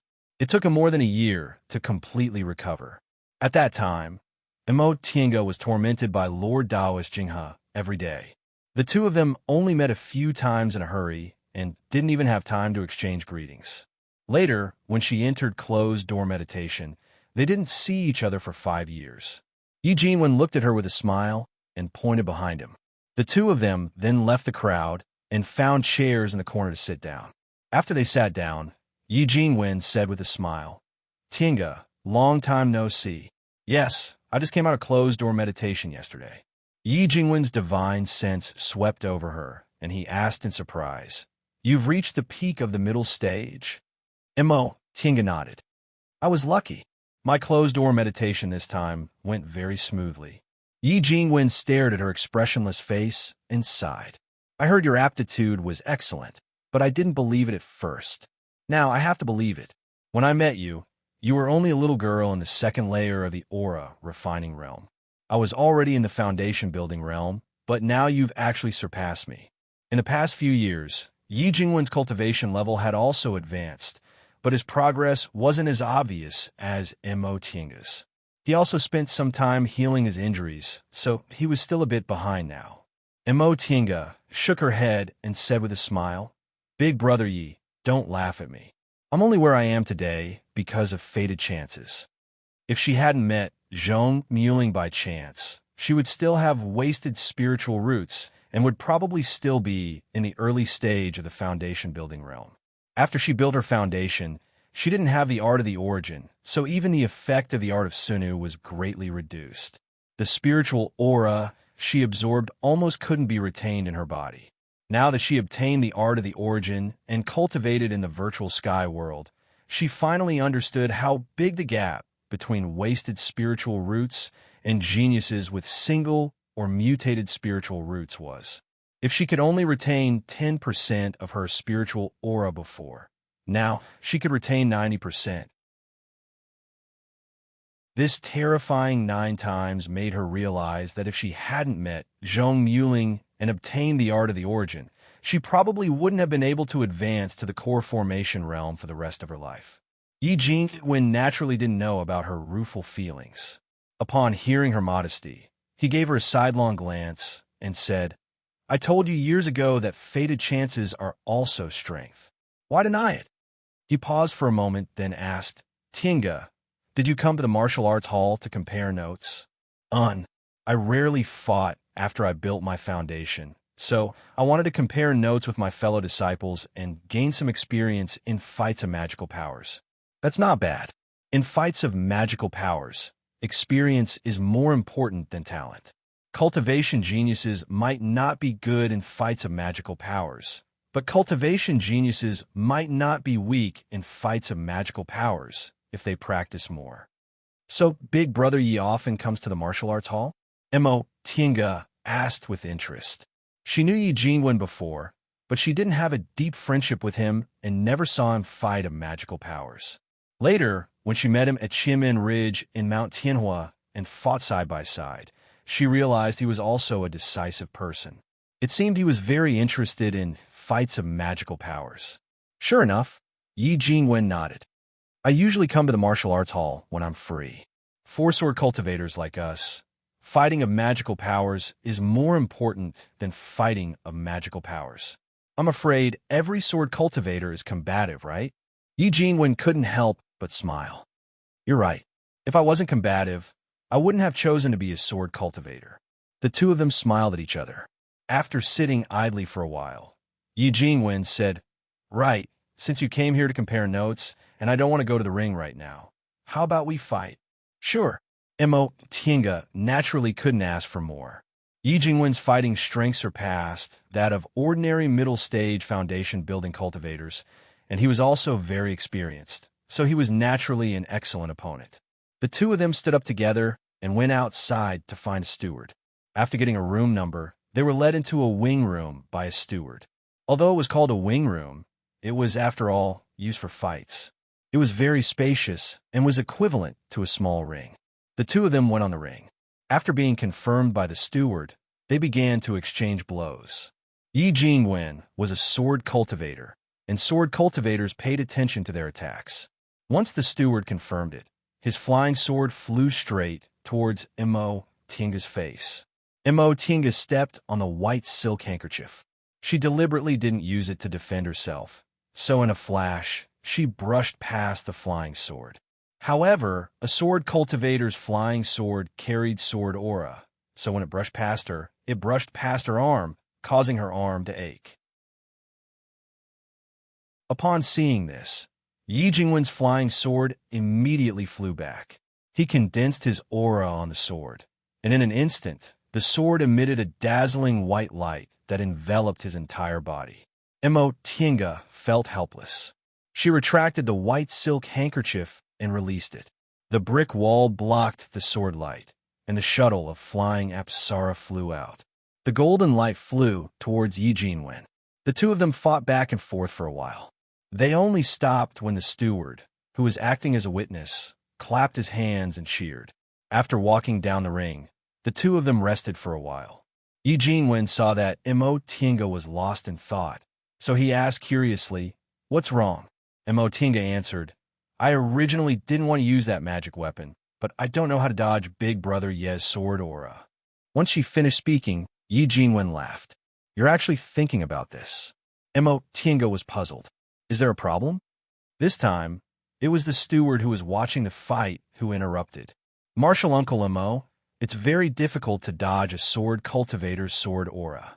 This place is so narrow, so they'd naturally choose to use magic tools or spells to block it. It'd naturally be best if Martial Uncle has a magic weapon, so why do you need to dodge it?" Mo Tiange was stunned. She then said with an ashamed expression, "It's my fault. I always thought it was foolproof." Yi Jingwen said, "Tiange, you're very experienced in fights of magical powers. It's just that you haven't adjusted your mentality. You have to know that in fights of magical powers, even if you win a little, it's still a win. You just need to use whatever means you have."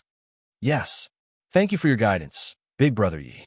Although her cultivation level now surpassed Yi Jingwen's, when it came to fights of magical powers, Mo Tiange knew she still wasn't as good as him, so she thanked him sincerely. Yi Jingwen smiled. "If you have nothing to do, you can come to the martial arts training hall often to fight with me. We can learn from each other and improve together."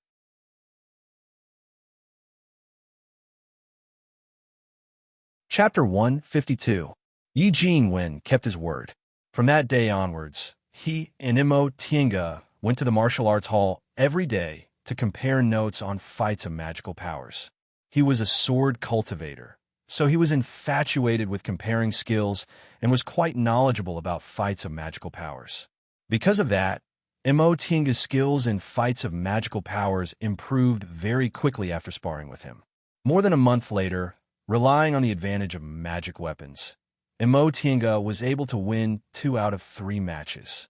Yi Jingwen was greatly stimulated, so he decided to go back and enter closed-door meditation. Thus, the 10-year period ended. Lord Taoist Jinghe told Mo Tiange that she had been in closed-door meditation for a long time, and her cultivation level was high enough, so she could leave the mountain and travel around. After Mo Tiange finished taking care of her chores, she sealed her immortal's cave and soon left Mount Taikong with Yi Jingji. There were more than 10 countries in the Celestial Pole. Wei country was located in the Midland, with Jin and Yin in the east, and Qin and Chu in the west. It was surrounded by powerful enemies. For this reason, the state of Wei provided for several immortal masters and even conferred the title of Marquis to several secluded cultivation clans in order to ensure peace. Several days after they left West Kunwu, Mo Tiange and Yi Jingji arrived at Tong and City in Wei country. Tong and City was not only the largest city in Wei country, but it was also the transportation hub of the entire Celestial Pole. It was located at the junction of the north and south, built by the river, connected to both land and water. In the west, it was connected to the Qin Mountains and the Chu lands, and in the east, it reached the Jin and Yin plains. As a result, Tong and City was one of the most prosperous cities in the entire Celestial Pole. The awkward thing was that Yi Jingji was too young when he left home, so he didn't remember where the Yi clan was. Fortunately, the Yi family had the identity of the Marquis of Chongningho in Wei country. They asked along the way and quickly found the Yi residence. In Tong and City, the east was rich and the west noble, while the south was poor and the north lowly. The Yi family was a noble and lived in the west of the city. The two of them found their way to the west of the city. Vermilion doors and stone lions could be found everywhere. The Yi family was also very conspicuous among these noble families. On the signboard at the door, The words Chong Ningho Manor were written. Upon seeing this, Yi Jinji was very happy. He immediately wanted to go in, but who would have thought that the gatekeeper would stop him and say with an arrogant expression, "This is Marquis Ningho's estate. Unauthorized people are not allowed to enter." Yi Jinji was stunned. Behind him, Mo Tinga couldn't help but want to laugh. In the secular world, most people judged a person by his appearance. Although Yi Jinji looked like a distinguished young man, his clothes were simple and unadorned, and his bearing didn't have the noble air of a young master. These gatekeeping manservants naturally thought he was a commoner, so they never expected he was actually their young master. After being stunned for a moment, Yi Jinji shouted, "What idler? This is my home. I'm from the Yi family." One of the manservants glanced at him and said in an arrogant tone, "Go, go, go. Don't cause trouble if you have nothing to do." Yi Jinji became anxious and said angrily, "My surname is Yi, and my name is Jinji. You guys go and report this to the Marquis." After he reported his name, the manservants looked at him seriously. His surname is Yi. Could it really be? Even if his surname is Yi, we can't say that he's from our family. But what if it is? The manservants muttered for a while. Finally, one of them said, "Wait here, I'll go in and report." Although he agreed, he didn't show any respect. Yi Jinji restrained his temper and looked at Mo Tienga. Seeing that her expression was calm, he reluctantly nodded. After the manservant went in, he walked to Mo Tienga and said apologetically, "Martial uncle, the servants at home don't look good. I'll have to trouble you to wait for a while." Mo Tienga didn't say anything and just smiled. She found it interesting. In fact, people in the cultivation world were also like this. However, they didn't look at other people's clothes, but at their cultivation level. Before long, they heard the sound of hurried footsteps. The two of them looked up and saw an old man wearing an embroidered robe leading the way, followed by a group of people who were rushing to the gate. The manservant who reported the news just now followed behind them, nervously wiping the sweat on his face. Upon seeing this old man, Mo Tienga guessed his identity. Sure enough, as soon as Yi Jinji saw this person, an excited and hesitant expression appeared on his face. He left home when he was 9 years old, and it had been more than 11 years since then. The child from back then had already become a young man, but when he saw his elders, he felt shy. Jana, a noble woman, rushed out of the crowd. She staggered forward regardless of the pearls and jades on her body. As soon as Yi Jinji saw her, he was stunned. The woman threw herself at him, hugged his head, and cried bitterly. "Jenner, my Jenner, you're finally back." Yi Jinji's lips trembled. After a long time, he finally called out, "Mother." He also shed silent tears. Mo Tinga stood behind them, watching the family reunite after a long separation and greeting each other with tears.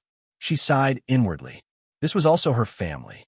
It was just that she didn't have any kinship with them, so she kept herself out of it. After a long time, Yi Jinji finally met all his relatives. Remembering that she was still on the side, he hastily wiped the tears on his face and came to her. "Martial uncle, this is my family." Upon hearing him calling her martial uncle, everyone in Yi clan hurriedly changed their expressions and looked at her. Mo Tienga had already swept them with her divine sense. There were several cultivators among the people of Yi clan, but their spiritual roots were quite weak. The one with the highest cultivation level was only in the 3rd layer of the aura refining realm. He was the old man who took the lead. When these cultivators sensed her hidden cultivation level, they all had respectful expressions on their faces. They asked Yi Jinji just now and knew his cultivation level was in the 10th layer of the aura refining realm. Since he called her martial uncle, they knew Mo Tienga must be a cultivator in the foundation building realm or higher. Although she looked like she was only 18 or 19 years old, they didn't dare to neglect her. "Martial uncle, let me introduce you. This is my grandpa," Yi Jinji said as he led Mo Tienga to the old man who took the lead. This old man had gray hair, but he was in good spirits. After all, he was a 3rd layer aura refining cultivator and had lived in the secular world for many years, so he was very experienced. He cupped his hands respectfully. This old man is Yi Chung, the head of Yi clan. Greetings to senior. So this was the Yi Chung second uncle mentioned. In terms of seniority, he was several generations lower than her. Mo Tinga calmly accepted his greeting and nodded in return. Yi Jinji continued to lead her to the next middle-aged man. This is my father. Junior Yi Zhuan greets senior. This person was also a cultivator, but his cultivation level was only in the first layer of the aura refining realm. Yi Jinji then pointed at the woman who hugged him and cried bitterly a moment ago and said, "This is my mother." The noble woman bowed with a grateful expression. "I can't thank senior enough for taking care of my family, genre." Mo Tinga finally raised her hand. "Madam, you don't need to be so polite. Since I'm his master's elder, I naturally have to take care of him." Soon after, several other people saluted her one by one. After a long time, the greetings were finally over. Yi Chung cautiously invited Mo Tinga to sit in the hall and dismissed the unnecessary people, leaving only a few important people to sit with her. Once they were seated, Yi Chung said to Yi Jinji, "Genre, why don't you introduce this martial uncle of yours?" When Yi Jinji met his relatives before, he only said that Mo Tinga was his martial uncle and that she took good care of him. This time, he wanted to go down the mountain, so she especially brought him here. Upon hearing what Yi Jinji said, Yi Jinji hastily stood up. "Grandpa Patriarch, this martial uncle is my Grandmaster Jinghe's last disciple. My master has always been in closed-door meditation, so it's always martial Uncle Mo who's been teaching me. She's really my teacher." Oh. Upon hearing what he said, everyone in the hall looked at Mo Tinga in a different light. In other words, although she was a martial uncle, she was no different from a master. Moreover, she was the last disciple of a nascent soul grandmaster at Xianqing School. From this, it could be seen how talented she was and how honorable her status was. Weak cultivators like them, who couldn't stay in Kunwa, definitely couldn't imagine her. Yicheng once again stood up. "Turns out Senior has such a great kindness toward my genre. This old man thanks Senior here." "No need to be like this," Mo Tinga said with a smile. "Jinji is a sensible and well-mannered child. Although he's lacking in talent, he's diligent and studious. Sooner or later, he'll become a great person." Yicheng was very excited to hear Mo Tinga's evaluation. If he can become a great person, it's his good fortune and also thanks to Senior. After the two of them chatted like that, Yicheng asked again, "Senior, do you have something to do in the secular world? Although this old man's cultivation level is low, I have some status in the secular world. Maybe I can help Senior inquire about some information." I didn't come to the secular world for anything important. I just came out to travel." "I see. Senior, you rarely come to the secular world, right? Our Yi clan has lived in the secular world for a long time, so we know a lot of strange things in the secular world. If Senior doesn't mind, this old man can introduce a thing or two to Senior." Yi Chung was very enthusiastic. Mo Tinga thought for a moment, then nodded with a smile. "Then I'll have to trouble you." "It's no trouble, no trouble," Yi Chung said. "Senior must be tired since you came all the way from Kunwu. How about staying at my place for the time being? Later on, this old man will deliver all the information my family has gathered to you." Mo Tinga originally didn't have the patience to deal with people like this, so she immediately agreed and left first. After watching Mo Tinga leave, Yicheng suddenly asked, "Jana, what's the identity of this martial uncle of yours?" Yi Jinji was startled and somewhat frightened. "Grandpa Patriarch, she's my martial uncle. She's a foundation-building cultivator." "Yes.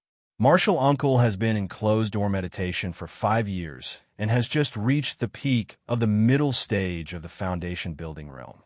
Now, Grandmaster ordered her to leave the mountain to travel. She's training her mental state so that she can break through to the late stage of the foundation-building realm." "I see." Yicheng frowned slightly. "How old is this Senior? How's her aptitude?" "She's only in the foundation-building realm, but your nascent soul grandmaster actually accepted her as a disciple." Yi Zhenji saw that Yi Cheng didn't look suspicious, so he calmed down and answered, "Martial uncle, she should be 37 years old. I'm not very clear about her spiritual roots, but I know it's a very special kind of spiritual roots that aren't inferior to single spiritual roots." 37 years old. Yi Cheng was astonished. 37 years old. And her cultivation level was in the peak of the middle stage of the foundation building realm. No wonder she could be accepted as a disciple by a nascent soul cultivator. She must be a genius. Zhen, how's your relationship with your martial uncle? Yi Zhenji thought for a moment, then answered, "Ever since I entered my master's tutelage, martial uncle taught me personally, so it's not wrong to say martial uncle is my master." Then does your martial uncle have other disciples? No. Martial uncle is still young, so he only taught me on behalf of my master. He doesn't have any disciples. Upon hearing this, Yi Cheng pondered for a moment while stroking his beard. All of a sudden, he cautiously said, "Zhen, from now on, you have to get closer to your martial uncle. With her current age and cultivation level, as well as the last disciple of a nascent soul grandmaster, she'll certainly have a bright future.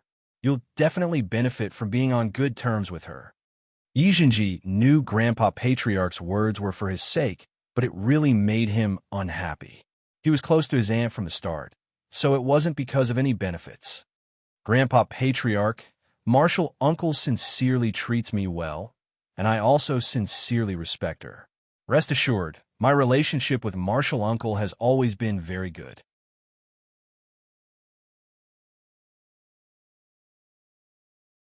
Chapter 153. Knock, knock. Two soft pecking sounds came from outside the door. Mo Tiange stopped cultivating. She swept the door with her divine sense and removed the restriction outside. "Please come in." The one who pushed the door open was Yi Zhenji's mother, Madame Yin. Madame Yin brought 4 maids with her. She smiled before saying anything. "Senior, did I disturb you?" Mo Tiange had a good impression of this Madame Yin, probably because her maternal love for Yi Zhenji reminded her of her own mother. "Nothing. Is something the matter, madam?" "Oh, it's like this. The guest room is simple and crude, and I'm afraid Senior won't be used to it." As she spoke, she signaled the maids to put down the things in their hands. Mo Tiange glanced at them. They were all flashy but impractical things used by rich people, so she shook her head. "Madam, you don't have to be so polite. It's not good for cultivators like us to pay too much attention to external objects. These things are useless to me, so Madam doesn't need to worry about them. This Senior is an honored guest of my Yi clan. I'm afraid I'm not good enough." Mo Tiange smiled faintly. "I understand Madam's intention, but these external objects are really unnecessary." Seeing how determined she was, Madame Yin had no choice but to order all the maids to leave.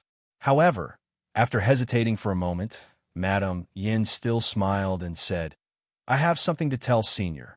I don't know if it's convenient for Senior." "Madam, if you have something to say, just say it." With her permission, Madame Yin ordered the maids to leave first and stayed alone. "Senior, I shouldn't disturb your cultivation for such a trivial matter, but I'm a mother, so I always want to know more about my son." Madame Yin paused nervously for a moment before continuing. "You're Zhen martial uncle, and you've spent a lot of time with Zhen in the past 10 years.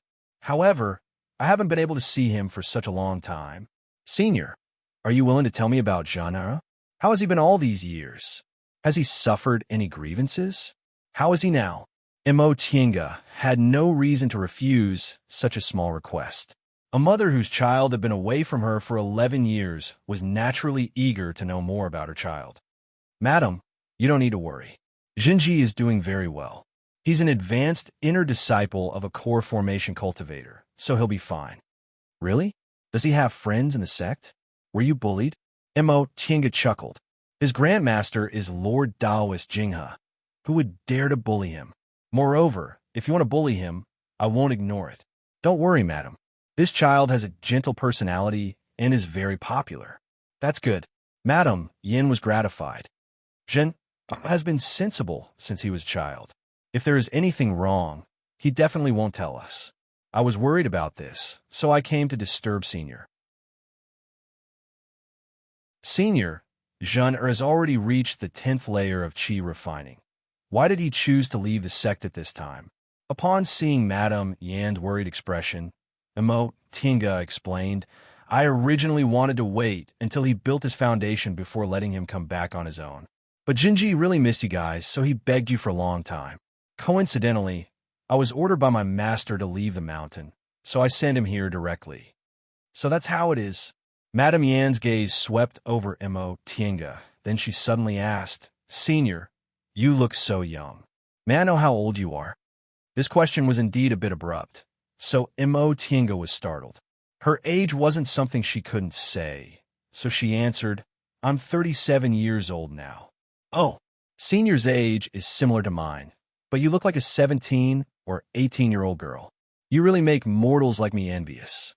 In fact, Madame Yan's appearance was already quite young. Yi Jinji happened to be 20 years old, and Madame Yan was his birth mother, so she must be at least 35 years old. However, she took good care of herself, so there weren't any wrinkles on her face. She looked like she was in her 30s, which was the age when women were most mature and charming. Emo Tinga didn't flatter her back. Instead, her sharp gaze swept over Madame Yan's face, and she asked faintly, Madam, what do you mean? If she couldn't hear the hidden meaning behind Madame Yan's words, she'd be too slow. Sure enough, this Madame Yan's intention wasn't that simple. Being stared at like this, Madame Yan was a bit embarrassed. She stammered, It's nothing. Senior's age is similar to mine, but you look about the same age as Jean-Er, so I really can't tell. You're his elder. Presumably, if I said your brother and sister, other people would also believe it. Emo Tinga suddenly felt like she didn't know whether to laugh or cry. This Madame Yan was obviously worried that there was some unexplainable relationship between her and Yi Jinji. Nevertheless, Emo Tinga's expression didn't change. She just stared straight at Madame Yan. Madame Yan was only a mortal. Under Emo Tinga's inadvertent spiritual aura pressure, she had no ability to resist at all, causing her to break out in a cold sweat. She hastily grabbed a handkerchief to wipe her sweat, but she couldn't even lift her hand. With great difficulty, she said, Senior, if I offended you in any way, please forgive me. Madame Yin recklessly speculated about her relationship with Yi Jinji. Although she was Yi Jinji's mother, it still made Madame Yin feel displeased, so she deliberately acted like this. Now that Madame Yin saw that Madame Yin was showing weakness, she withdrew her spiritual aura pressure and said coldly, For cultivators like us, looks are merely the bones beneath the skin. Madam, you shouldn't say such things in the future. Madame Yin naturally didn't dare to refute her. She recalled the clan head's instruction to treat this senior well. Her behavior just now might have already offended the other party, so she repeatedly apologized. Senior, please forgive me for offending you. I'm just an ignorant woman who didn't know about cultivators' taboos and spoke nonsense. Emo Tinga interrupted her. Madam, you're Jinji's mother, so there are some things you have a right to ask clearly. If you don't ask clearly, presumably you also won't feel at ease, right? That being the case, if there's anything you want to say, just say it.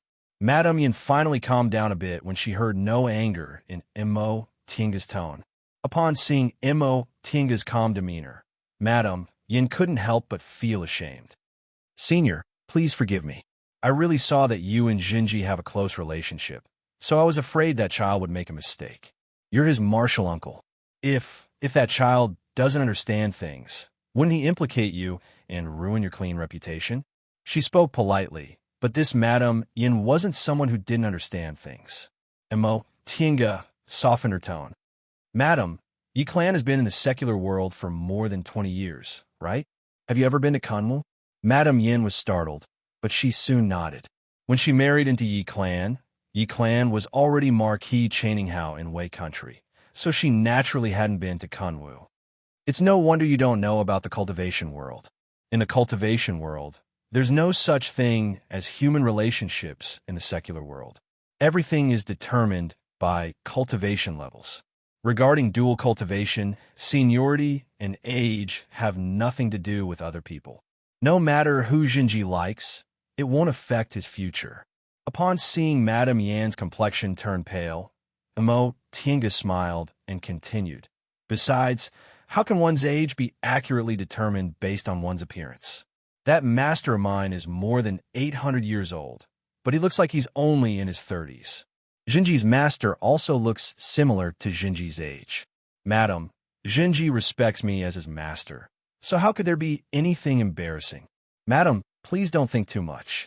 Otherwise, if Jinji finds out, he'll inevitably be sad and embarrassed. Madame Yan's face turned green then white, but she couldn't say anything. She was just a mortal woman. How could she know anything about the cultivation world? As a mother, she was just worried about her child. Emo Tienga's straightforwardness made her feel too ashamed to show her face. All right, I'm going to continue cultivating. Madam, it's rare for Jinji to come home, so you'd better spend more time with him. Emo Tienga straightforwardly sent the guest off, then sat cross-legged and closed her eyes, looking as if she didn't want to say anything. Madame Yin bowed embarrassedly, then retreated. Emo Tienga didn't care too much about this matter. This Madame Yin was a mortal woman, so it was understandable that she didn't understand. Mortals always thought that when men and women were the same age, even if they had different seniority, something was bound to happen. However, they didn't know that in the cultivation world, judging people by their age was the most ridiculous thing. Emo Tinga cultivated until the evening. Yi Chung, the patriarch of Yi clan, sent someone to invite her, saying she came from afar and that they were holding a banquet to thank her master in Jinji's stead. Emo Tinga thought about it, but still went to the banquet. Before his death, second uncle entrusted her to take care of Yi clan when she had the ability. Now that she came to Yi clan, doing something within her ability was also something she ought to do. Senior, you're finally here. Please sit, please sit. As soon as Emo Tinga arrived at the banquet hall, Yi Chung enthusiastically welcomed her. A banquet table was already set up in the hall. Golden cups and silver cups could be seen, and the place was resplendent. Martial uncle, Yi Jinji also came over. Emo Tinga smiled at him. This was a private banquet, so there weren't many people present. Aside from Yi Chung, Yi Jinji, and Yi Jinji's father, Yi Juan, there were 4 other people. All of them were cultivators, but their cultivation levels were only in the 1st or 2nd layer. 2 of them were middle-aged, one was a young man, and one was a teenager. Yi Chung introduced them one by one. Senior, these are my Yi clan's good-for-nothing juniors, Yi Mao, Yi Yu, Yi Bing, and Yi Dun. Yi Mao and Yi Yu were the 2 middle-aged men. Judging from their seniority, they should be in the same generation as Yi Chung. Yi Bing was the young man. His name was in the same generation as Yi Juan, but Yi Dun didn't know his seniority. However, according to Yi clan's naming convention, Yi Jinji was an exception. Emo Tienga didn't know whether it was because he was placed high hopes on him since he was a child. Junior greets senior. All the cultivators of Yi clan were extremely respectful. Emo Tienga was impatient with these things, so she said, "We're all cultivators, so we can dispense with these common customs." Yi Ching noticed she wasn't happy, so he hastily stopped her and said with a smile, "In that case, we'll do as senior said. You can all take your seats." Everyone from Yi clan took their respective seats. Yi Chung gave the order to start the banquet, and a maid immediately came forward to open the lids of the bowls.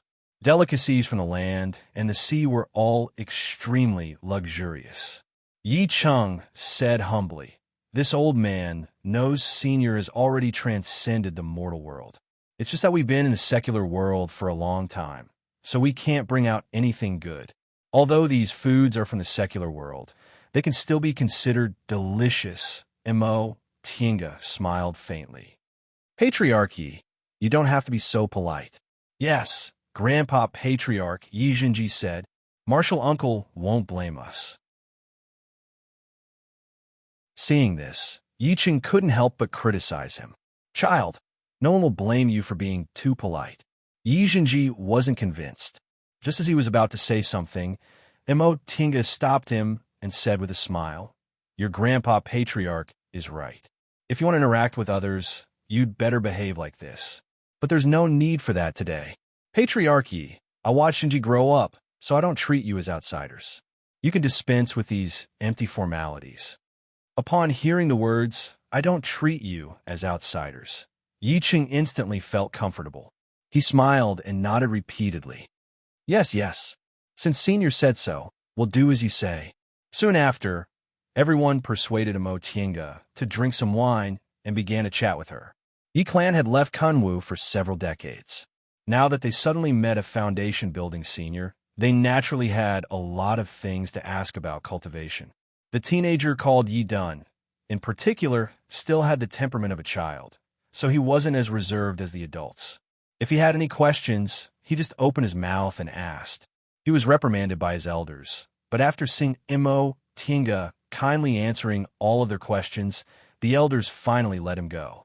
Gradually, under the control of Yi Dun and Yi Jinji, the adults also relaxed. This way, the guests and the host were both happy.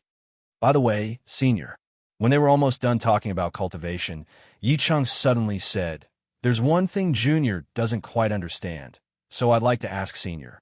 Please ask.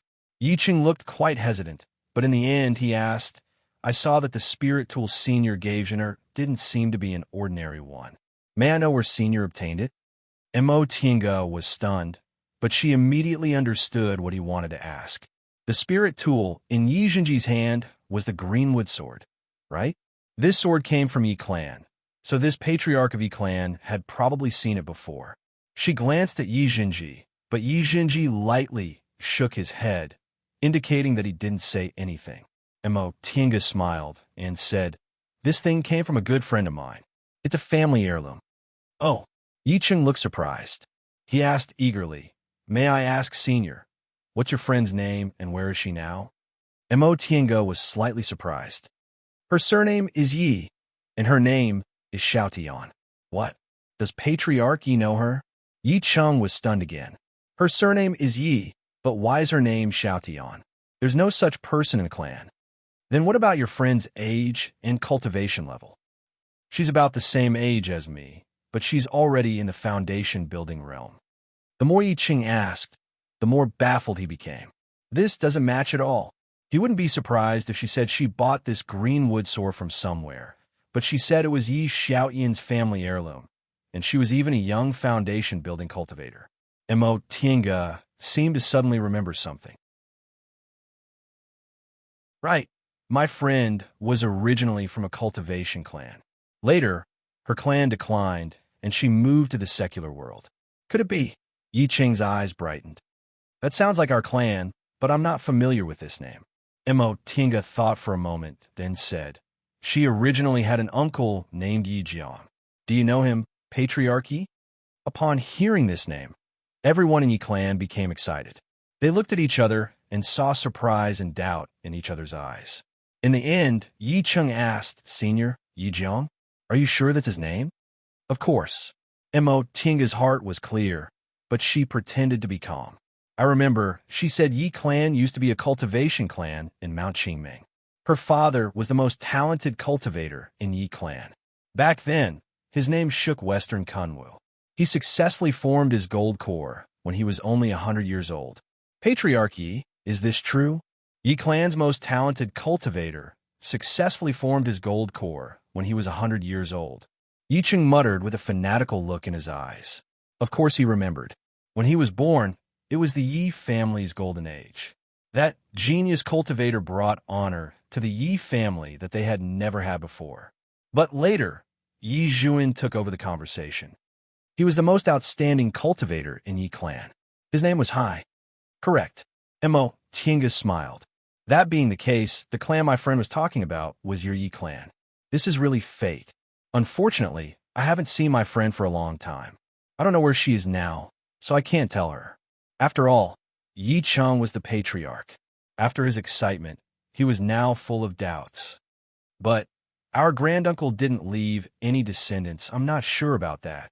Imo Tienga simply pushed the matter aside. She wanted to play the role of an outsider, so she naturally couldn't say too much about some things. Everyone in Yi Clan looked at each other and gradually calmed down. That's right. That granduncle didn't leave any descendants, So how could there be a cultivator from Yi clan? In the end, Yi Chang said, Senior, do you know how your friend's uncle is now? Can you get in touch with him? Upon hearing this question, Imo Tianga's eyes flashed with a hint of hidden sorrow. She said faintly, her uncle has already passed away. What? Everyone in Yi clan was startled. Yi Zhuan cried out involuntarily. How could that be? That granduncle is only a little over 300 years old, right? According to the lifespan of a foundation-building cultivator, he should still be alive. Correct. It's more appropriate to say that her uncle died because of his death. Imo Tianga's gaze fell on the void with an indifferent expression. The two of them were being chased by other cultivators. In order to protect her, her uncle was seriously injured, so his lifespan was sharply reduced. That's why he passed away. After she finished speaking, the hall became silent. Yi Cheng's expression was gloomy. This kind of thing happened too often in the cultivation world. Individual cultivators without any backing were very likely to encounter this kind of thing. In other words, the last real cultivator in Yi clan was also gone. Then didn't Yi clan really become a mediocre clan in the secular world? Even when they were forced to move out of Mount Qingming, Yi Cheng didn't have this kind of desolate feeling back then.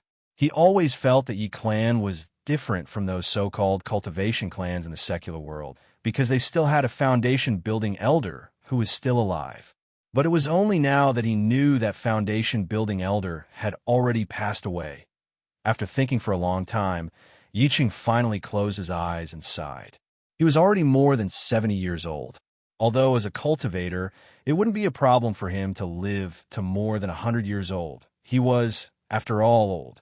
He originally thought that if Zhen was successful and got in touch with that granduncle, Yi clan would still have a chance to return to Kunwu. But now, even if Zhen could build his foundation, how could Yi clan return to Kunwu without an experienced cultivator? Besides, it was still unknown whether Zhen could build his foundation or not. Could it be that Yi clan would really decline in his hands?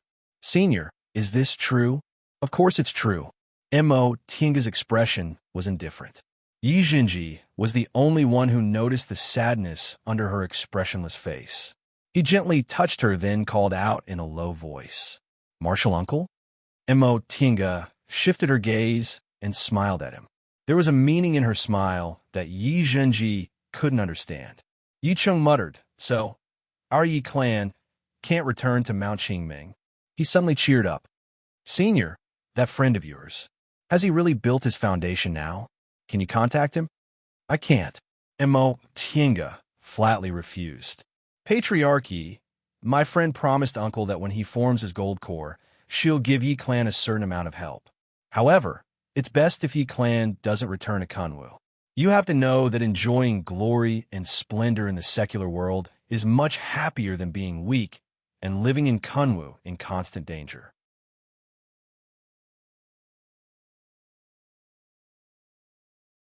Chapter 154.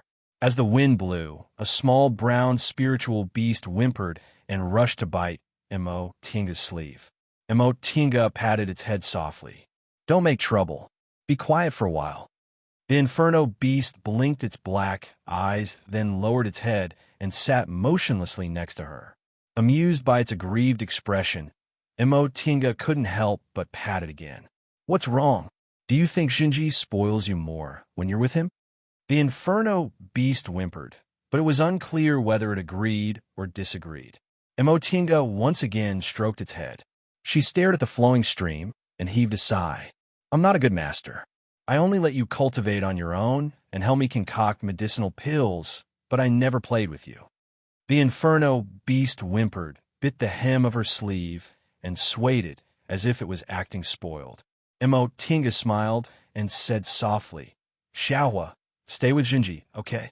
Upon hearing that, the inferno beast raised its head and stared at her face, seemingly not understanding why she said that. There's no spiritual beast contract between us. The reason why you're so close to me is because the virtual sky world and my divine breath are connected. You've lived here for a long time, so you naturally sense me. You watched Shinji grow up. All these years when you weren't in the virtual sky world, You were always by his side, so your feelings for him are deeper than mine. Right now, I don't feel at ease leaving him alone in the secular world. Can you stay with him?" The Inferno Beast's eyes widened, but it didn't make a sound. Mo Tienga knew this Inferno Beast ate something in the virtual sky world that made it more intelligent than ordinary spiritual beasts, so she didn't order it. She wanted to discuss with it. "Don't worry. I concocted a lot of medicinal pills for second and third rank spiritual beasts. I'll give them to Jinji, and you won't have any problems cultivating. I'll be gone for at least 3 years, or at most 5 years, so I'll be back before you advance." This was what she thought about for a long time. Without the Inferno Beast, it would only be inconvenient for her to concoct medicinal pills. However, Jinji hadn't built his foundation yet, so she didn't feel at ease leaving him alone in the secular world. It was better to keep Xiaohua by his side. With a second-rank spiritual beast, even if he encountered danger, he would be fine. The Inferno Beast lowered its head and whimpered a few times. It was a little depressed, but it did not object. Mo Tienga chuckled. She took out several medicinal pills and fed them to it. She then heaved a sigh and said, "I'd better leave first. Yi Clan, I can only help them this much. Unless, one day, a large number of descendants with spiritual roots appear and are able to support a clan, or if I form my nascent soul, I can protect them. At present, I don't have enough strength. Telling them my identity will only cause more trouble. I hope Shama understands what I'm thinking." "Auntie," Yijinji's voice came from outside. Mo Tienga raised her hand. With a flash of light between her eyebrows, she arrived in reality. Once the restriction was opened, Yijinji stepped inside. When he saw her, he smiled and said, "Auntie, wasn't easy for us to leave the mountain, but you're cultivating again." Mo Tienga smiled and shook her head. "I'm used to it. In the past, his aptitude was too poor, so he could only make up for it with hard work. Now that his aptitude was good, he was more worried that he would be too lazy to cultivate and waste his good aptitude. When Yi Jinji came in and opened the restriction again, she asked again, "What's wrong? Aren't you accompanying your family? It'll be hard to see them in the future." Upon hearing this question, Yi Jinji sat down on the table gloomily. "Don't mention it. I was talking with my father and the others, but I couldn't get used to it, so I came out." "Couldn't get used to it?" Mo Tienga was puzzled. She raised her chin and said, "Sit properly on the chair." "Yes." Yi Jinji obediently got down from the table, pulled a chair, and sat in front of her. He said with a puzzled tone, "I'm baffled. I remember when I was a child, my father was also very diligent in cultivating. Why is he like this now?" "Like what?" Yijinji paused for a moment, then said with some annoyance, "My father always talks to my uncles about eating, drinking, having fun, and playing politics. I don't want to listen, so I said I was looking for Andy." Seeing Yijinji's unhappy expression, Mo Tienga smiled and said softly, "Jinji, how old is your father this year? How's his cultivation level?" Yijinji was stunned. "My father is already 45 years old, but he's still in the first layer of the aura refining realm." Seeing that he seemed to have understood something, Mo Tienga said with a smile, "Although your aptitude isn't outstanding at Xianxing School, you still have hope in cultivating. For individual cultivators in the secular world, without good spirit veins and medicinal pills, it's hard for them to advance in the aura refining realm even after dozens of years of hard cultivation, let alone building their foundation. It's not that your father and the others don't want to advance, but they don't feel hope." But Yijinji wanted to say something, but he felt he couldn't refute her. Mo Tienga said, "Jinji, do you still have many medicinal pills for aura refining cultivators?" Yijinji nodded. "I originally wanted to give them all these medicinal pills, but after seeing them like this, I don't want to. It's precisely because they're like this that you have to give them." "Why?" Yijinji didn't understand. Mo Tienga said, "Your father hasn't been able to make a realm breakthrough for dozens of years, so he naturally lost interest in cultivating. If you give them medicinal pills now and let them see the hope of advancing, their hearts will naturally return to cultivating.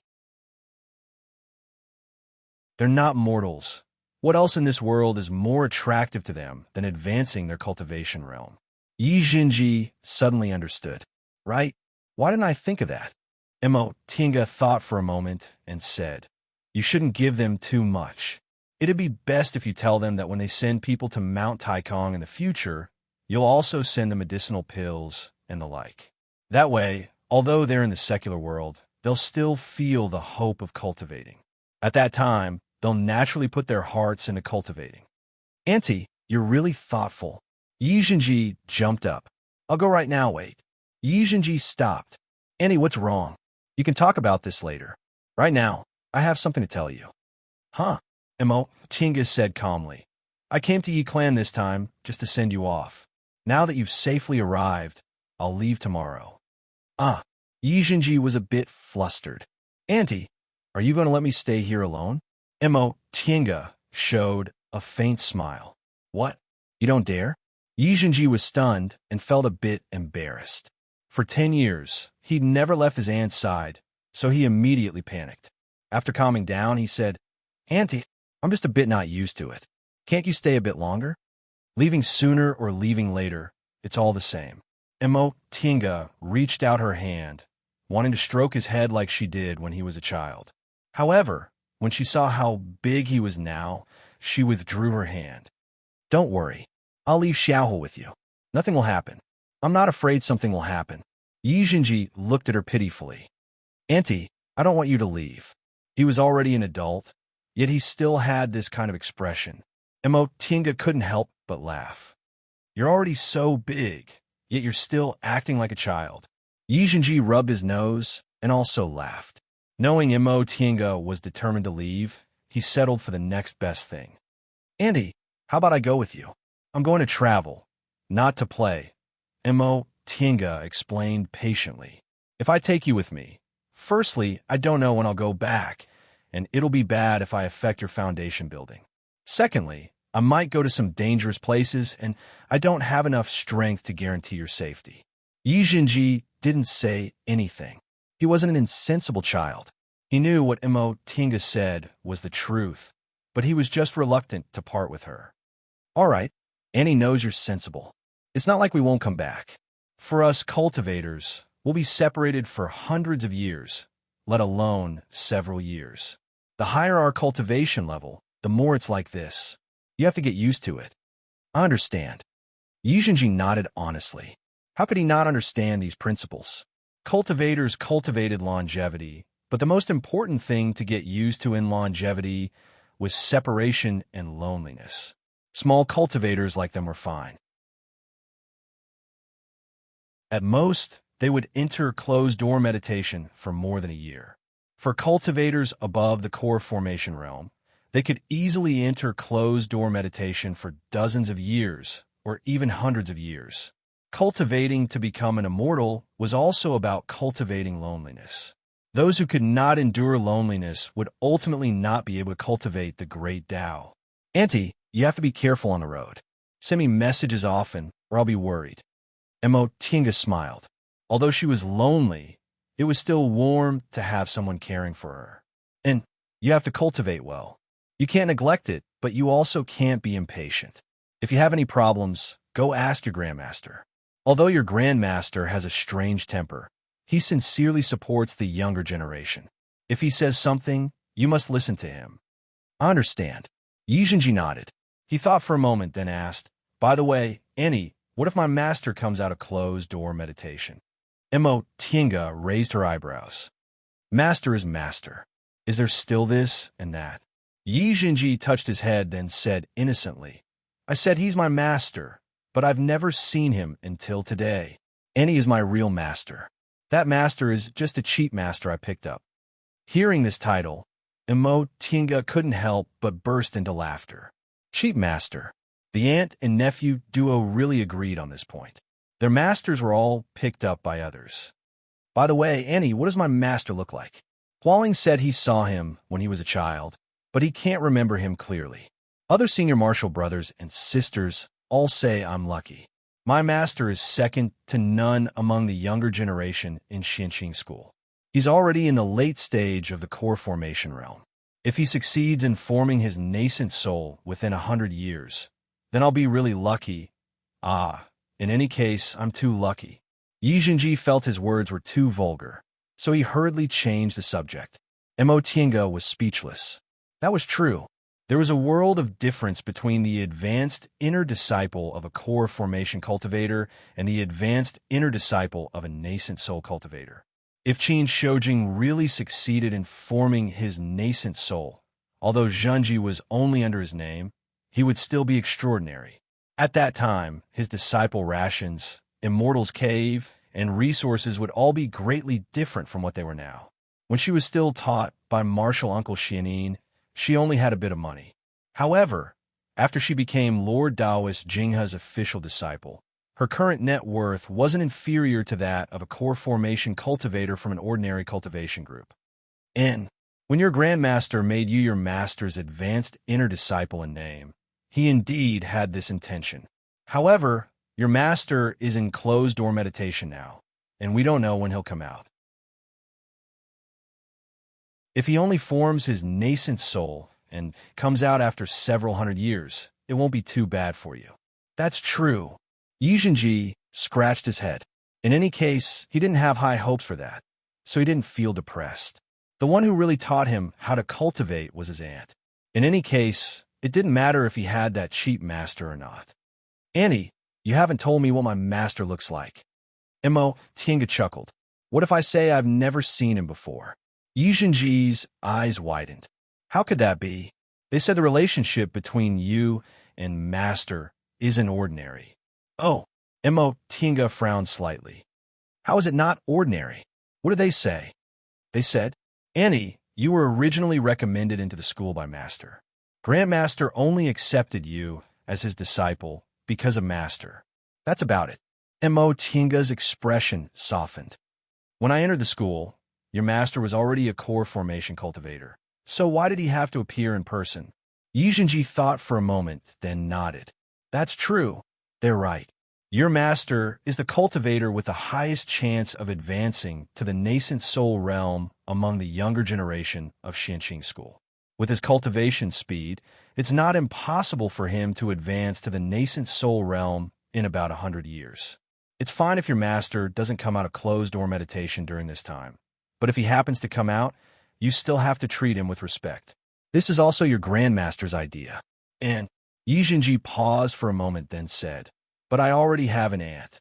Master's only my master in name. Mo Tiange smiled bitterly at his childish words.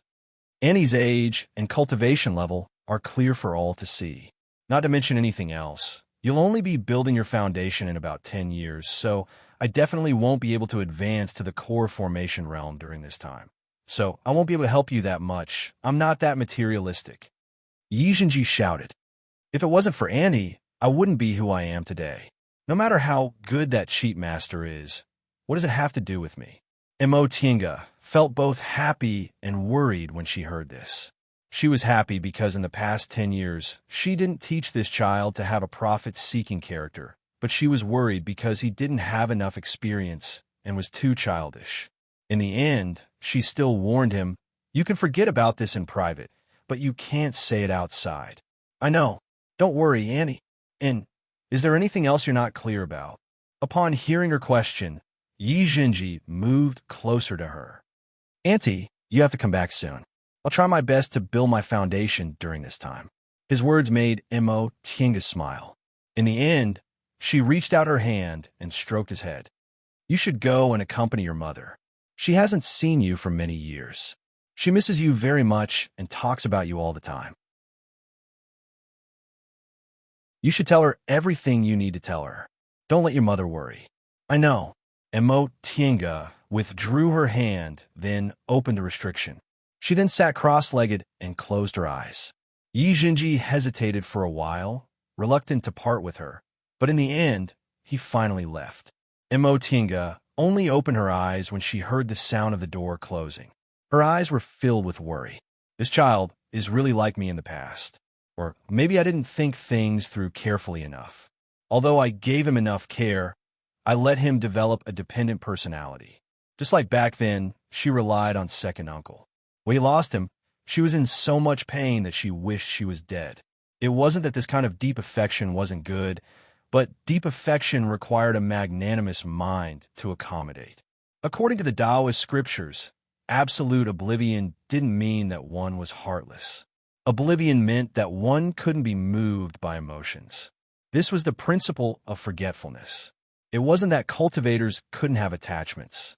There were also people with magnanimous minds who loved each other and raised children and grandchildren, which didn't affect their cultivation. However, ordinary disciples couldn't do that. Therefore, cultivation groups disapproved of disciples having too much contact with their clans. Yi Jinji was facing this kind of problem now.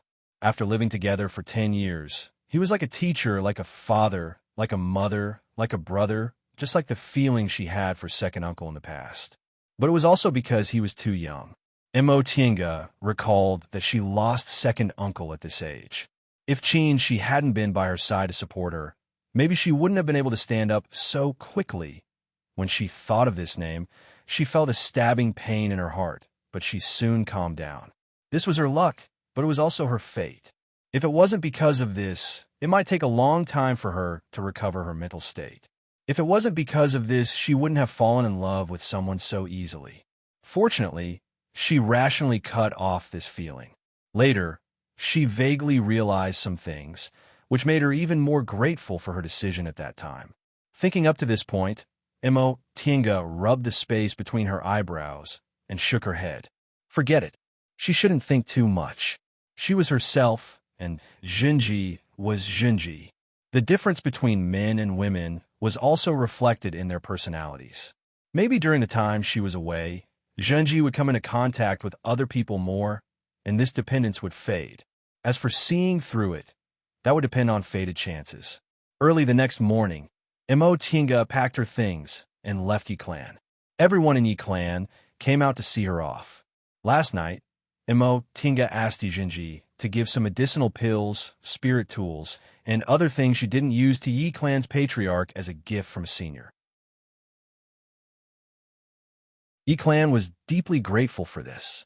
Yi Clan had been in the secular world for a long time, so they had long run out of savings. Back when they sent Yi Jinji to the mountain, they only took out 2 or 3 spirit stones and several medicinal pills, which clearly showed how poor their resources were. Because Mo Tiange was Yi Jinji's martial uncle, she took out more than 10 bottles of medicinal pills and spirit tools, which were indeed huge wealth for Yi Clan. In fact, those medicinal pills were leftovers from when she learned how to concoct medicinal pills, and the spirit tools were also collected from the cultivators she killed years ago. None of them were good things, so she didn't give them to Yi Jinji and just casually threw them in a corner of her Chinquan bag. Now, she could use them. Jinji, I'll leave Xiaohua to you. Take good care of it. When you go back, bring it back to the school, understand?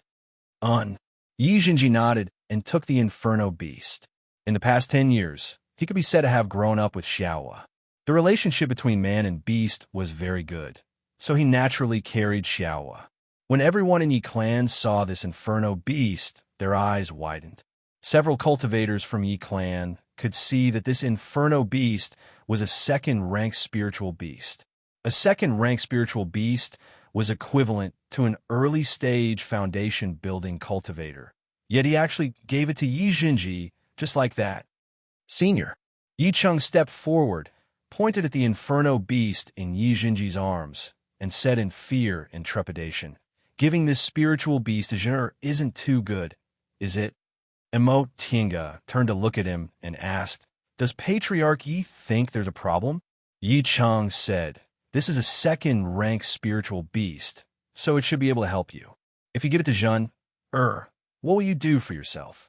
Mo Tiange said faintly, "Even if this spiritual beast stays with me, it won't be of much use, so it'd be better to let Jinji take care of it.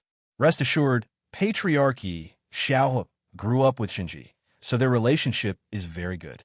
It won't hurt Jinji." "That's not what I meant." Mo Tiange knew he was just worried, so she waved her hand and interrupted him. "Patriarch Yi, rest assured. All right, Jinji, Martial Uncle will leave now. You stay at home for several months, but remember to return to the school on time. If you miss the test, the next time will be 3 years later." "I know, Martial Uncle. Rest assured, I know all of this." and then I'll leave now. You don't need to see me off." After she said that, she no longer spoke any nonsense. With a wave of her hand, the white silk handkerchief appeared, then she transformed into a flight light and disappeared into the horizon. You're tuning in to the Romance Rendezvous YouTube channel. We're so grateful for your support, and don't forget to subscribe to join us on this incredible journey through captivating stories. Your generosity through donations truly makes a world of difference, as it's the primary source of revenue that allows me to expand and enhance this channel for you. Thank you from the bottom of my heart for being a part of this adventure.